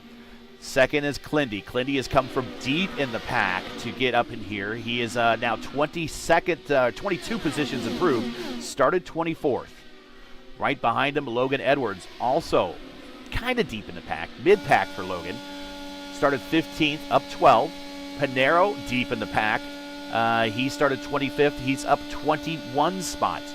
Forsyth is the only one that's really kind of been in the top 10 all day today up in this this fight up here. He's been started 8th and currently is 5th. Richie Hurt, his teammate, is up 8 spots to P6. Ben Lawson started up front today. He's been in the top 10 for much of the day. He's P7. Coker from the tail end of the pack to now the top 10. He's P8. Hossack in 9th and Tool in 10th. 66 to go here at the F5 Challenge 300 at Nashville. And again, want to thank the guys at F5 for sponsoring today's race. F5 is a nonprofit organization that enriches lives through face-to-face fellowship and exciting adventure challenges in a faith-driven environment. Their mission is built on the 5 F's: faith, fellowship, fitness, fortitude, and fun. F5 Challenge inspires people to lead active, connected, and purpose-filled lives. To learn more, to get involved by visiting their website or following them on social media, all the links you need are in the description. Go ahead, Lewis. It's all yours. Yeah, thinking about it, they are 19 on the team now, without included Seb Alexander. They have a 21. So they can make who's gonna be the first to come into the pit to the end. So the call is not now. They need to wait for 10 more laps or 15 more laps, and everyone was coming in to refuel and go to the end. So who's gonna be the first? Gonna be the guy to coming in, or who's gonna be the guy to stay on the end and risk the caution? Yeah, risk the caution and say, oh, I'm gonna stay on the end. And if you stay on the end, it could be they have to come into 15 or 20 laps to go to finish the race. So it's a kind of risk to call one who's gonna be the first and who's gonna be the last. Once again, if you're just joining us, you're watching ERN's coverage of round 8 of 13. Man, you can believe it's 8 of 13 of the season already. We're almost done. We're in the middle of a big stretch here. That's going to include a race next week, Indy qualifications, and then the Indy 500, which is quickly getting here. But round 8 of 13 of the Warriors for Peace IndyCar Series. This is the third running of the F5 Challenge 300 coming to you from Nashville SuperSpeedway. We're currently, Seb Alexander is your leader. He leads with 61 laps to go. Make sure to smash that like button, subscribe to the channel so you don't miss out on the next race. The next time you see us right here next week, Mid-Ohio, the Mid-Ohio Indy 300 from the Mid-Ohio Sports Car Course. Coverage starts right here on ERN at 7:45 p.m. Eastern Time. They should be make the restart in the real place when the IndyCar do it on the back straight. They might do that. Straight, they can make a restart over there. They might do that. It should be nice. But it should be part of the sim, and I don't know how the sim would do that. But they can do it with the race control call or something. Yeah, like that. the league could do it, and I wouldn't be surprised if the league did do. Oh, Lawson almost followed Richie Hearn up into the wall. Hearn with the teammate. So we got a couple. We have IAR, Indy Alliance Racing. They are aligned with Rogue Racing. Rogue Racing is currently Clindy. He's in second spot. Then we got Luke Mansky Racing. Then we have Rogue Racing again. And then we have a battle for position for fifth spot between Richie Hearn and his teammate for 4D Racewear, and that is Craig Forsyth. And then quickly also joining the party is Shane Coker. And Coker might actually be working with the Rogue Alliance guys as well. So Richie Hearn didn't race in Nashville, no? I don't think he did. Yeah, in 2002. Maybe 1 year? No, only one time. 2002 with Sam Smith. Oh, the precursor to McLaren. Chris McLaren, Yes, so McLaren purchased in, and then later purchased Schmidt. It was Schmidt Peterson Motorsports. SPM. Nashville, Alex Barron, Gilles de Ferran, Sam Cornish, Richie Hearn, Raul Porcel, Eddie Cheever, Felipe Giafone, Scott Sharp, Helio Castro Neves, and Tony Rena. Top 10. And that race. Tony Rena. I remember. I remember that story when unfortunately he passed in an incident, a testing incident at Indianapolis. And I remember the reason why I remember hearing it. Wait, no. It wasn't Homestead, Miami. Who am I thinking of? No, that was Dana. Paul Dana was at Homestead. It was Tony Rena was at Indianapolis. Paul Dana was racing for Ray Hall Letterman or Ray Hall Racing at the time, I think. Maybe you're right. Let me see. But I remember Rena because he just got hired by. It was a big hire because he was racing with as a teammate to Allenser Jr. for a while at the team that Scott Sharp was with. Oh, look how close they get. Richie Hearn now up to third. And I remember I just got out to my car. I was leaving work early that day, so to take my wife to the hospital because we had to induce her for my daughter. So I kind of remember all the steps leading up to that. I remember getting in the car and hearing on Sports Talk Radio that Tony Rena was in a very serious accident and unfortunately passed away. But yeah.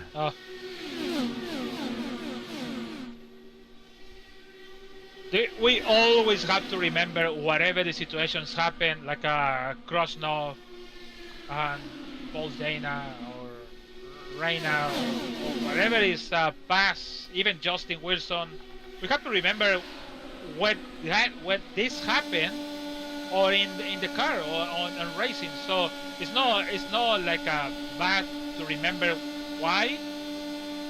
The thing is to remember him, because if you don't remember, the people is gone. So that's when they told me. Yeah. Whatever is not here, you have to remember anyway. Whatever the situations happen, bad or good to remember. That was Kelly Racing, by the way, that I was remembering there, yeah. Like the Filipino guy, the Marcelo. Yep. He was the first time he don't have money. He make I think it's a qualifying of practice and gone. But unfortunately, everyone kind of forgets about Marcelo Jovi. That's what you're talking about, right? Marcelo Jovi? Yeah. Or Jovi Marcelo. Yeah. Jovi Marcelo. Marcelo. Yeah, and unfortunately that was overshadowed by Scott Brayton.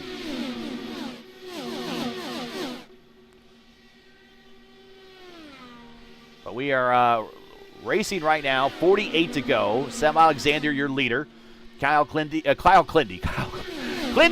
is now second. Kyle Klindworth is second. Richie Hearn is third. Logan Edwards is fourth. Panero fifth. Coker now up to sixth. Craig Forsyth seventh. Toole up to eighth. Lawson back to ninth. Jim Herrick now visiting the top 10. He's actually, I shouldn't say visiting. He started in the top 10. It is crazy how Richie Hearn with the black flag lapped down, and now is in top 3. Well, yeah. Top 5. Let's say top 5. He's in the top 3 for sure, but yeah, he's in the top 5. I mean, he's had himself a rough race. He had a black flag.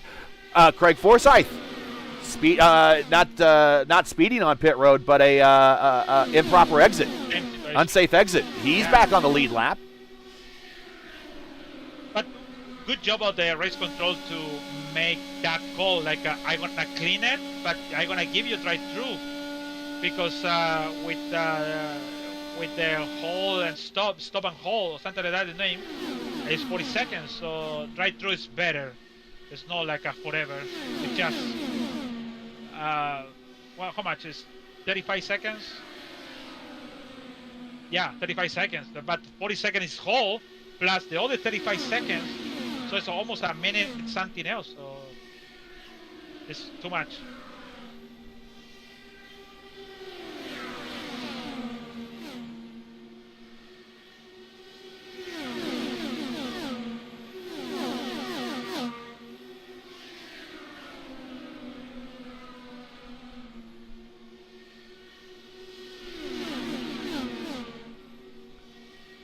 And the whole top 10 is all right on top of one another, right there at the start-finish line. Riding with Seb Alexander. And looking in front of Seb, Seb's going to encounter lap traffic here real soon. That's Dave Huckleberry up there, Hunter Ingrave, Andrew Wood. These are all drivers that have had something or other that's impacted their race, or they impacted something in the race. When it's happened that, I prefer to come in. I don't want to get involved. That's the strategy when you have when you're racing in multi-class or something like that, or maybe a GT cars or in the short track or something like that. That's the better strategy to coming in, and then they don't want to deal with all this stuff. The small track. This happened in the incident with Andrew Wood and all this. Andrew Wood was? No. Well, Andrew It Wood? was a three-way. Andrew Wood got into the incident with Frankenfield there. No, it was the other one. Andrew Wood. No, whatever. It's one of the incidents we have today. I don't want to even remember. Actually, I don't remember. But they have the deal with the three Ys with the lap downs. So it's kind of a big deal when you have a lap down around to you.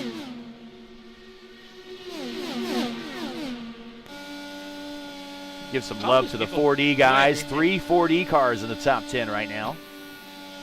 How do people do it in real life, like in live broadcasting 200 miles and remember something in lap 1? They have people in the booth, and they might also write stuff down, which we might not do here. I know. But they'll have people, they'll queue up a replay from 30 laps ago, and for me to do that, that takes a little work.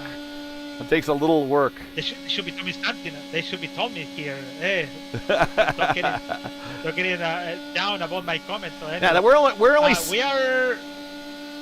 Huh? I'm about to say we're only semi-pros at this. We're not professionals. Yeah, I know. Everyone can come in now. Whatever. So we are 30 something to 38 to go. Passport line 37, so they can come in now whatever they want, and everyone is equal. So from average? No, average is one lap down. Even Michael Sack have a. There you see the top 12. The top 12 is all the cars on the lead lap. The last car on the lead lap is Dan Marrera, who's kind of racing by himself right now. Here is Dan. We're riding on with him. By the way, sorry to Tyler Potty, Mark Wagner, they already came in. So they are good to go to the end then. To the end, yes. Yeah, they came in. Their stint is 18 and 10 laps each. So they came in. They're going for a bit of an undercut here. Forsyth's coming now. Yep, it's in pits.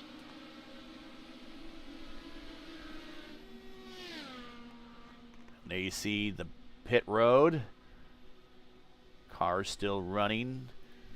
And you see a very populated pit road. Unfortunately, a lot of little Eagle cars there are lined up. Seb Alexander is calling now.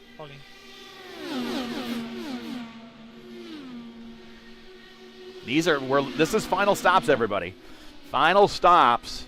The only way that we get another stop after this is if there's a late caution and somebody comes to pit road and throws on a new set of tires. Also on pit road, I think that's Lawson. Yeah, that's Lawson coming to pit road as well.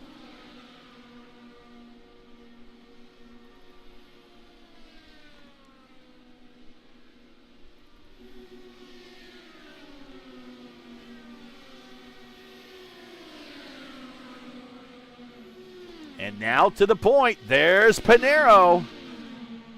Just like Thanos. Inevitable. But let's shout out Coker, Shane Coker. He is now up into 5th spot. Dan Morera's calling the pits. There is Dan. He's on front. Dan, of course, is my hero. He's a good dude. Oh. Gets the pit road safe. Dan, if you go back and watch this, my dad's going to be moving back to Indianapolis here soon. Richard Hearn is calling. Easy. Here we go. Richie Hearn coming down Indy pit road. Now. Clindy coming to pit road next time by. Final stops now. 30 to go here at Nashville. This is really critical for all of these guys and this group on the front, because depending on how you're coming in and the approach on this exit entry road to make you.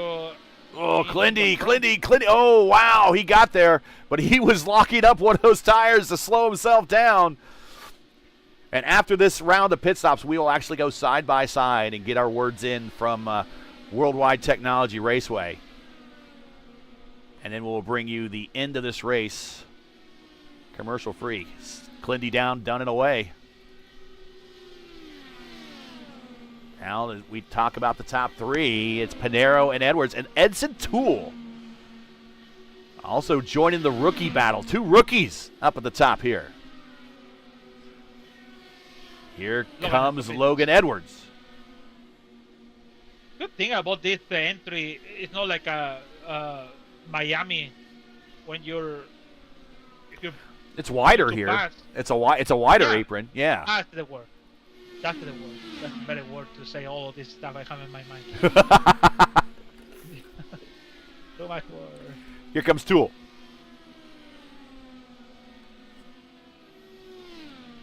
Whoa, stay down. Oh, Richie Hearn turns a purple lap, a 194.5. Wow. So now we're waiting for Adriano Pinero to make that last move down pit road. So and here he is. Here he comes. I didn't think he was for a second, but here he is. So while this happens, we're going to take a break. Richie Hearn, purple lap again, 195.7. So we're going to take a break right now. We'll be right back. We'll get a word in from World Wide Technology Raceway. Don't go anywhere. We're bringing the continuation of this race and the finish right here. The F5 Challenge 300 from Nashville. Champions, forged by the pressure of the countdown, will rise. It's where ambition meets asphalt. Some dreams are made and others go up in smoke. With only 4 races to go, the gateway to the West could be the way to win it all. September 26th through 28th, the Napa Auto Parts NHRA Midwest Nationals roar at World Wide Technology Raceway. Get tickets today at WWTRaceway.com and be a part of the NHRA Countdown to the Championship, September 26th through 28th. Numbers don't lie. He goes 360, 4.7, and 338. In our numbers, they get insane.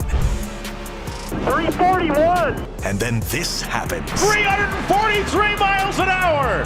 Holy Christmas. This isn't a game. This is racing at its extremes. See for yourself at the Napa Auto Parts NHRA Midwest Nationals at World Wide Technology Raceway this weekend. Get tickets at WWTRaceway.com.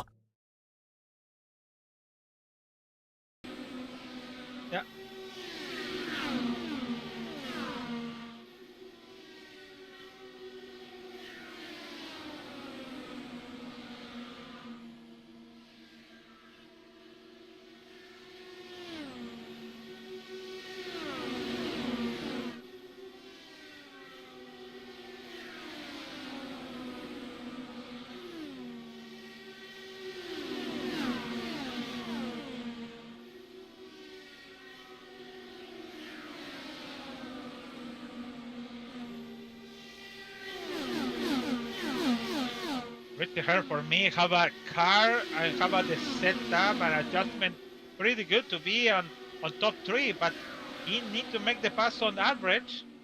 He have a 24 laps, and that's making a little bit difficult to him. It's tough.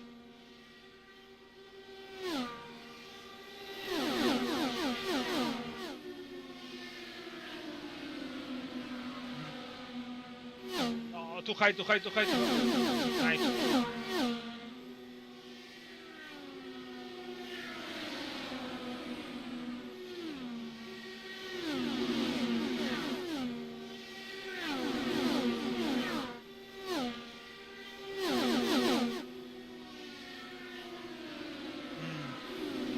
They have to.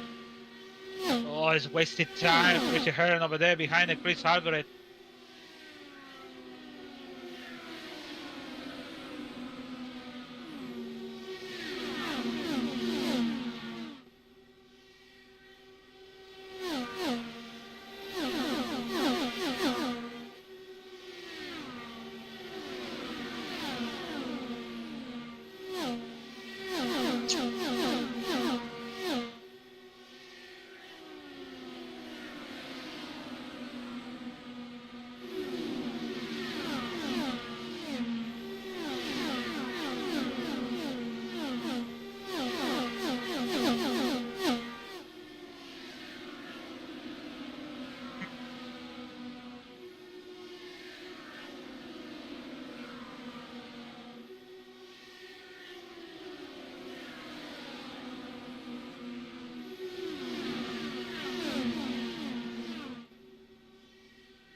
Kind of frustrated watching.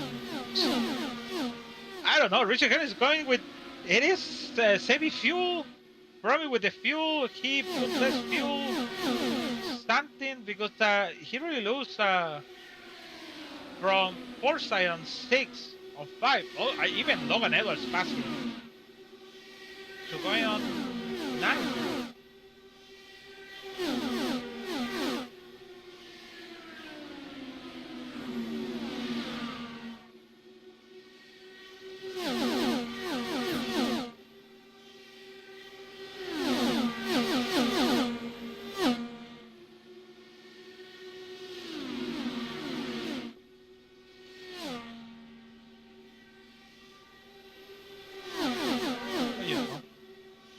Let you know. You say one day, yes, he have a win, but I don't see it in the. I don't see it in the.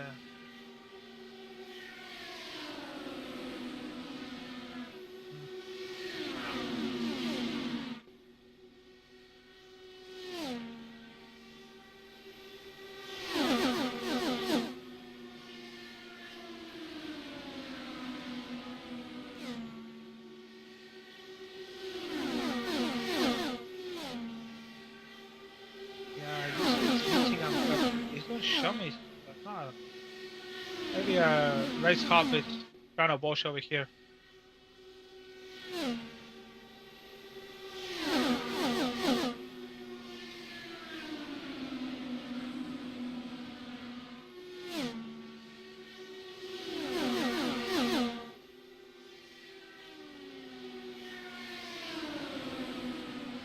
Okay, I think you're not. I think you're not in the boys.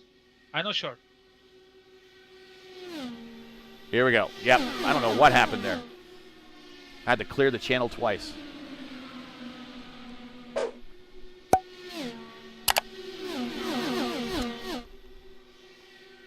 Yeah. Let me see.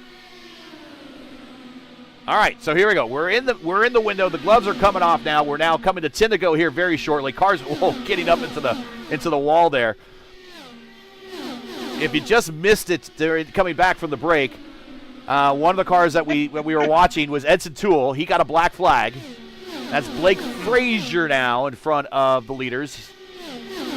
That's going to play a role. He's going to stay high, and Pinero slides down in front of Seb.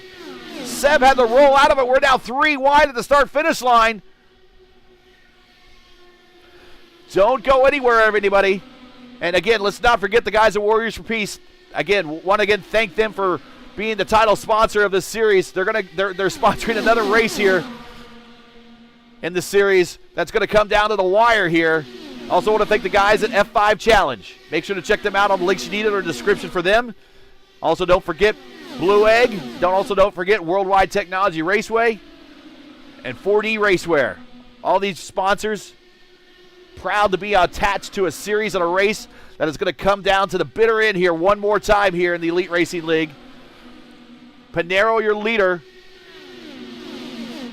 And did he save his tires long enough? 9 to go, 8 to go now.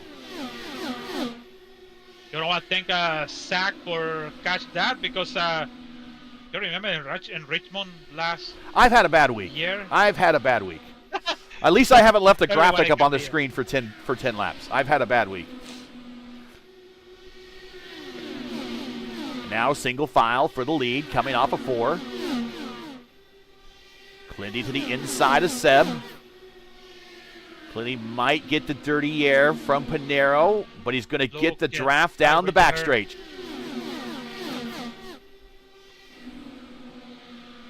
This is the way to stay high. Don't go low. And that's the Richie Hearn do it. That's why he went too low. He went to back, and now he stay on the front again at top 5. But the 3 Rogue Alliance cars in front of him, I don't think are going to help him. Look at, no one's giving a draft to Richie. And, and when you have a real-world IndyCar driver in your rearview mirror, that's got to play with your mind just a little bit. It's like, oh, my God, there's a real-world guy there behind me.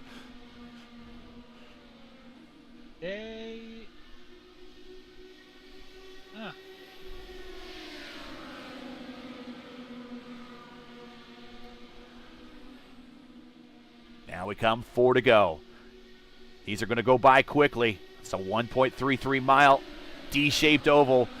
And the leader is your points leader, Adriano Pinheiro, who's come up 24 spots. He had a bad qualifying run, qualified back in the 25th position. We've seen this before from him this season. He came back from 33rd to win at Pocono in the 500 there. Can he come back from 25th to win at Nashville here? We're going to find out in about 3 laps from now. It is Pinheiro, Alexander, Clindy, Edwards, and Hearn, top 5 at the line. They should be tell all of these guys, okay, oh, Clindy, my God, oof. That's close. They should be tell, we are free for all. We have to race in the whatever. Because if you're gonna let the win, Adriano's like, okay. But this should be free for all for now. Have to be. 2 to go. 2 to go. Gloves are off.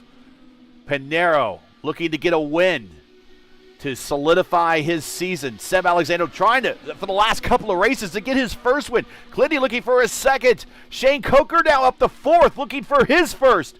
Here we come. White flag in the air. It is Pinheiro, Alexander, Clindy, Coker, Edwards. One more time around here at Nashville. Down at the bottom. Here comes Pinheiro. He's going to stay down there. Seb Alexander is going to stay on his tail. He's going to stick to him all the way to the attenuator, midway down the backstretch. He pulls out, going to take a high side look, going into turn 3 for the final time, but I don't think he's going to have the momentum coming off the corner. Adriano Pinheiro is looking at another win this season to add to his victory total, and it's Pinheiro with the win, Seb Alexander with the podium finish, and Clindy in 3rd. And Jake Cocker finished in 4th, and Logan Edwards in 5th. Nice for Shane Cocker, to be honest. Nice. From 28 to 4th.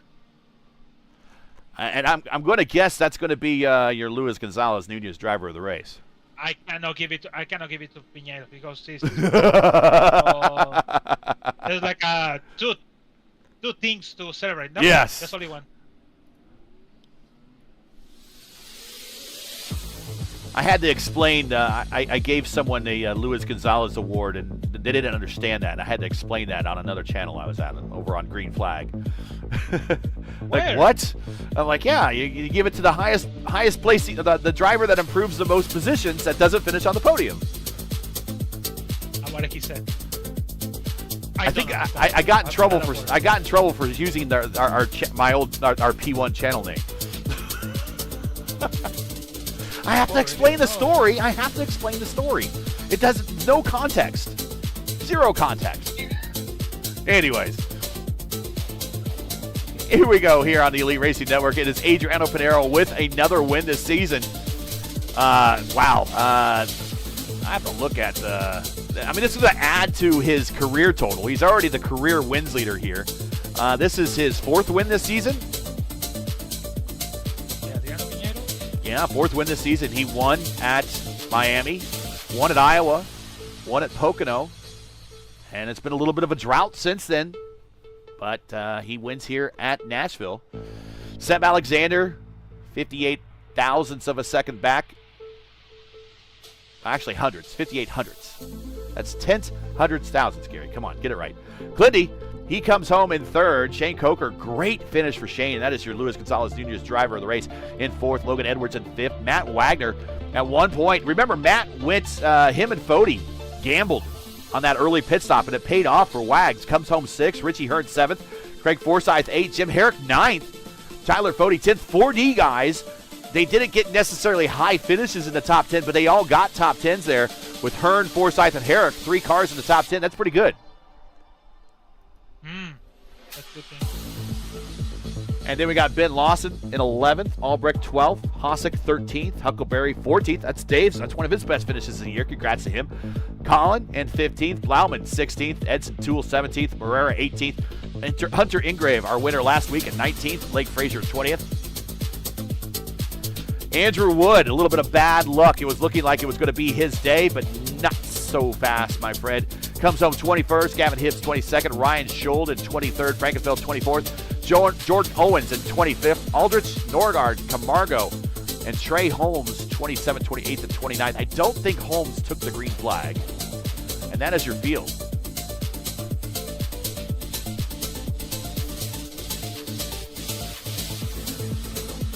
No, I think so. No, I don't think so, yeah.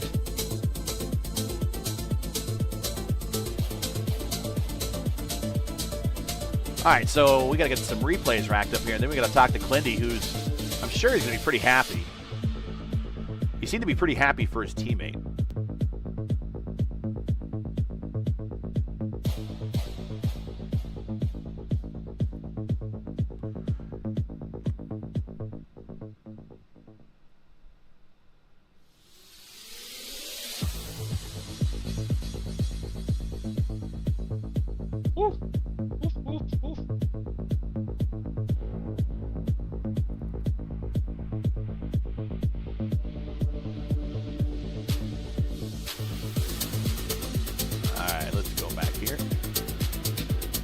That graphic anymore. All right, there we go. We get a better, closer up shot. There we go. That might be better. Sometimes the camera packs aren't always the best for tracks that are an IndyCar track but don't have cameras optimized for IndyCar. All right.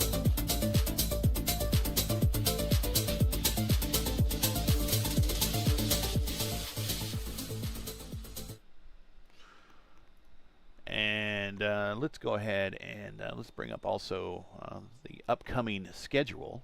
There it is on your screen.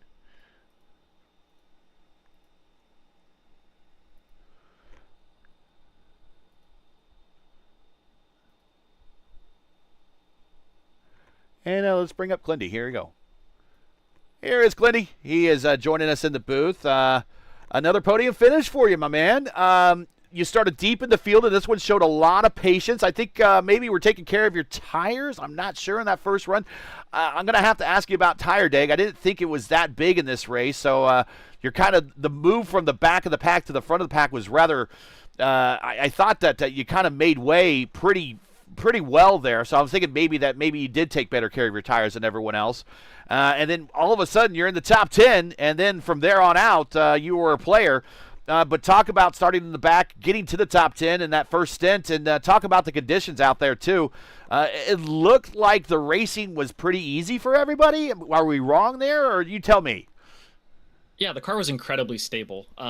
This track, since the update or the refresh requires a very suboptimal setup in order to create racing that requires lifting, and that is encouraged to be lifting, right? I took care of my tires because I did lift, and there was no deg to speak of, really. Just there's a temperature cliff. So if you were to abuse your right rear beyond a certain temperature, you would lose a couple hundredths, a couple tenths a lap. And I just took care to never put my right rear in that position, and I was aiming to make the save at the beginning. So if you could go 56 or 57 laps every stint, you cut a stop. And not everyone was making that number, but I pushed just hard enough to make that number on the first stint, and then I went and clipped the grass like a lawnmower man, and gave up half that track position I made up. But I came out 15th, so I shot myself in the foot, but just the pinky toe, and was easy enough to recover from there. I kind of wish I had done the same thing Adriano had done, pit on that what turned out to be the final caution, just because it shortened his final stop by like 3 seconds. It would even have opened the playbook to where I could have chosen to take no tires on the final stop and then just had the lead for the whole last stint. But I was having difficulty coming up with my clean air number because I hadn't run a clean air lap in the race all day long. I had just run in practice, and I think it got a little hotter from practice. I didn't know what that would do to the number, and I didn't want to mess it up and either take too much fuel or not enough and run out. So I just did what was safe and committed myself to being rear gunner and making sure we secured the podium sweep today. Rear gunner, good role. Often underappreciated, but always at the end of the day, the guy that you can count on. Any shout-outs, friends, family, sponsors, anyone you want to say hi to before we let you go? Yeah, all the Rogue and Alliance members, so everyone on IAR, everyone on Satellite, everyone on Rogue, especially Ryan Campbell and Tykeela. I was there, rear gunner, Tuesday night at Darlington, so it's been my job this week, and I kind of like it. It gives me something to do, and makes it so that way I don't have to feel like I have to win. I can achieve greater status by doing something else. And thanks to all the fine folks at the Votive Racing League. We'll be racing at Iowa this Sunday night at 8:30 p.m. Tune in on P1 Broadcasting. Thanks so much for the Elite Racing Network and this league, and I think we have the 500 coming up, big month. So make sure you get hydrated and amped up with energy drinks from Advanced.gg. Check out with promo code ClendySendy for 15% off your order, and all the fine folks at Techtopia Systems and who run Seckerman Farms, and my mom and dad and Hillary and Catherine who tuned in to watch tonight. So I'll catch you guys later. Thanks, Gary. Glendy, congrats. We'll catch you in a week when we go to Mid-Ohio. Oh, He is out. He is done. He's like, man, my night's done. My night's done. Disrespect, guy. The stupid state that they buy. I don't know. And here comes our own version of Valtteri Bottas. Valtteri Bottas. Hey, here's Seb Alexander. Hey, Seb, up in the front all day today, man. It was really, I thought you had a shot at this one, and again, kind of came up short, but you have been in the running here for the last couple of weeks. I got to think a win is not too far in your distant future, but talk about the race here.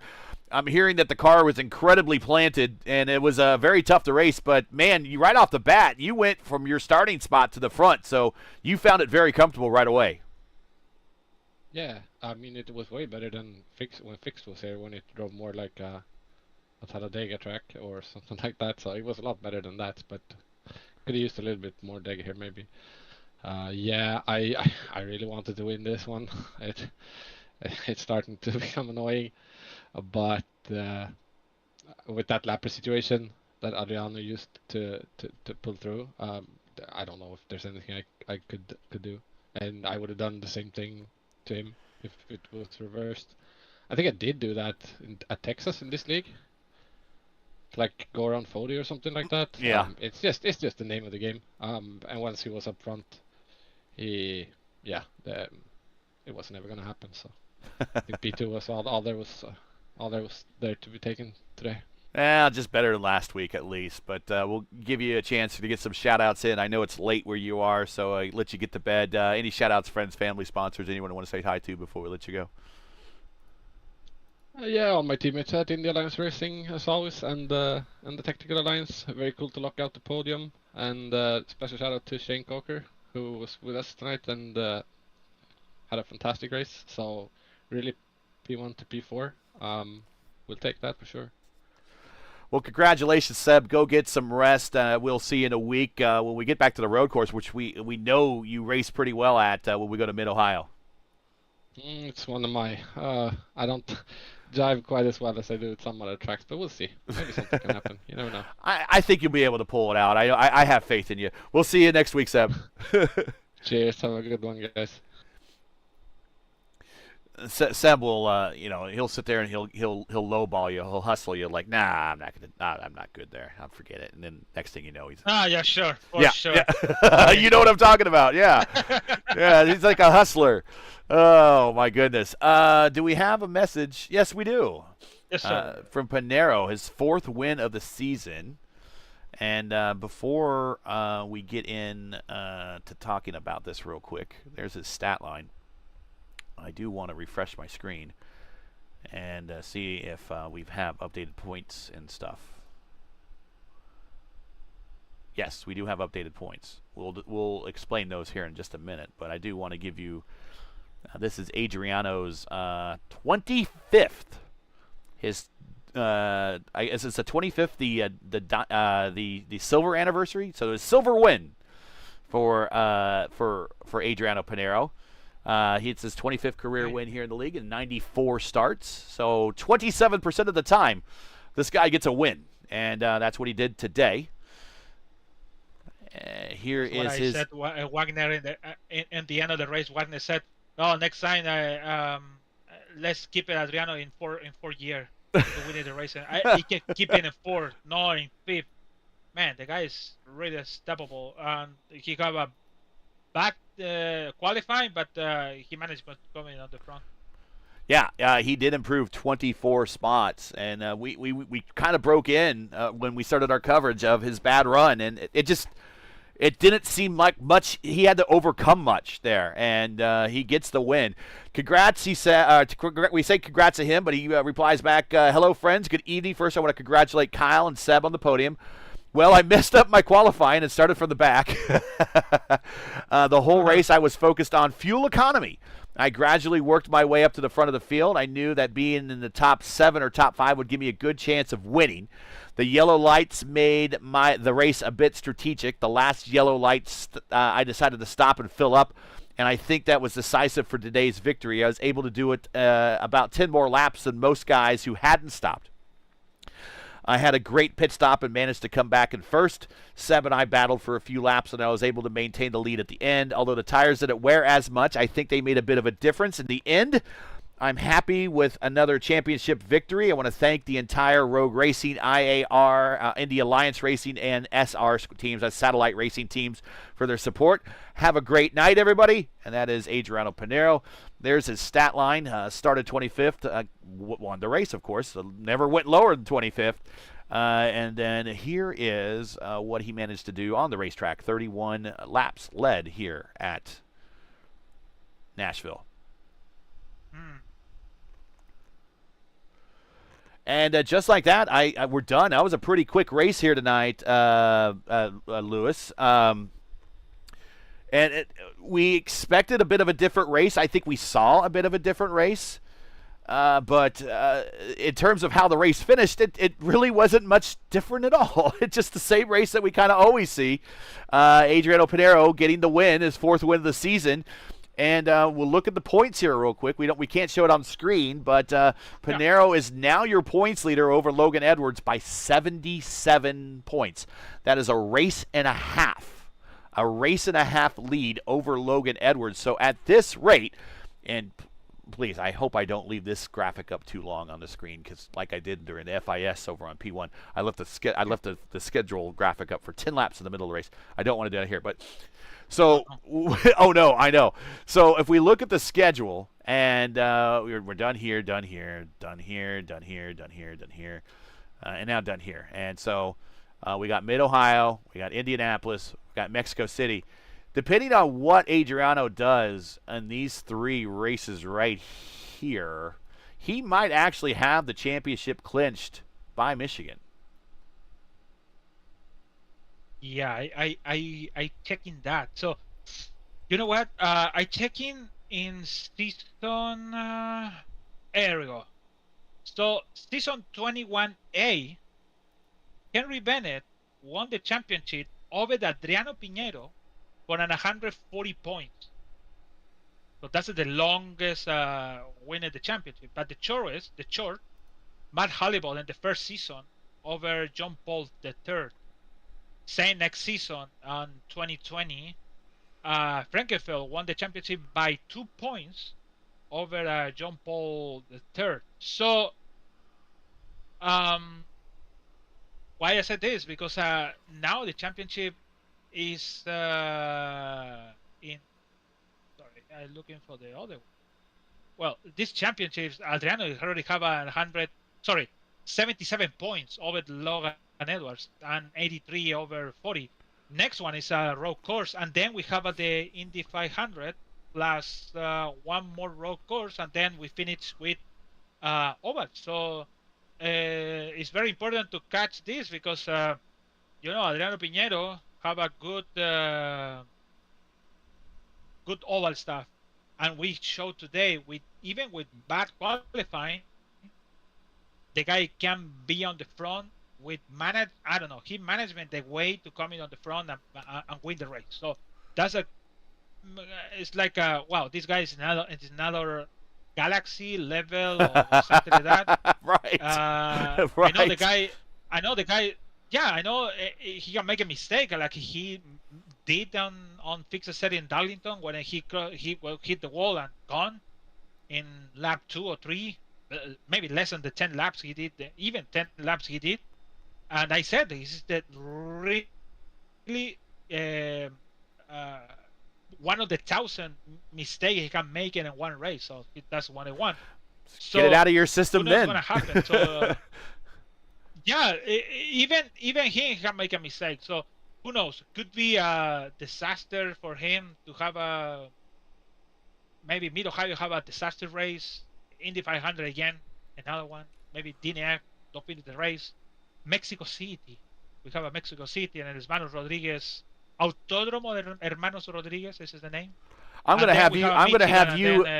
have you introduce that track because you say it much better than I can.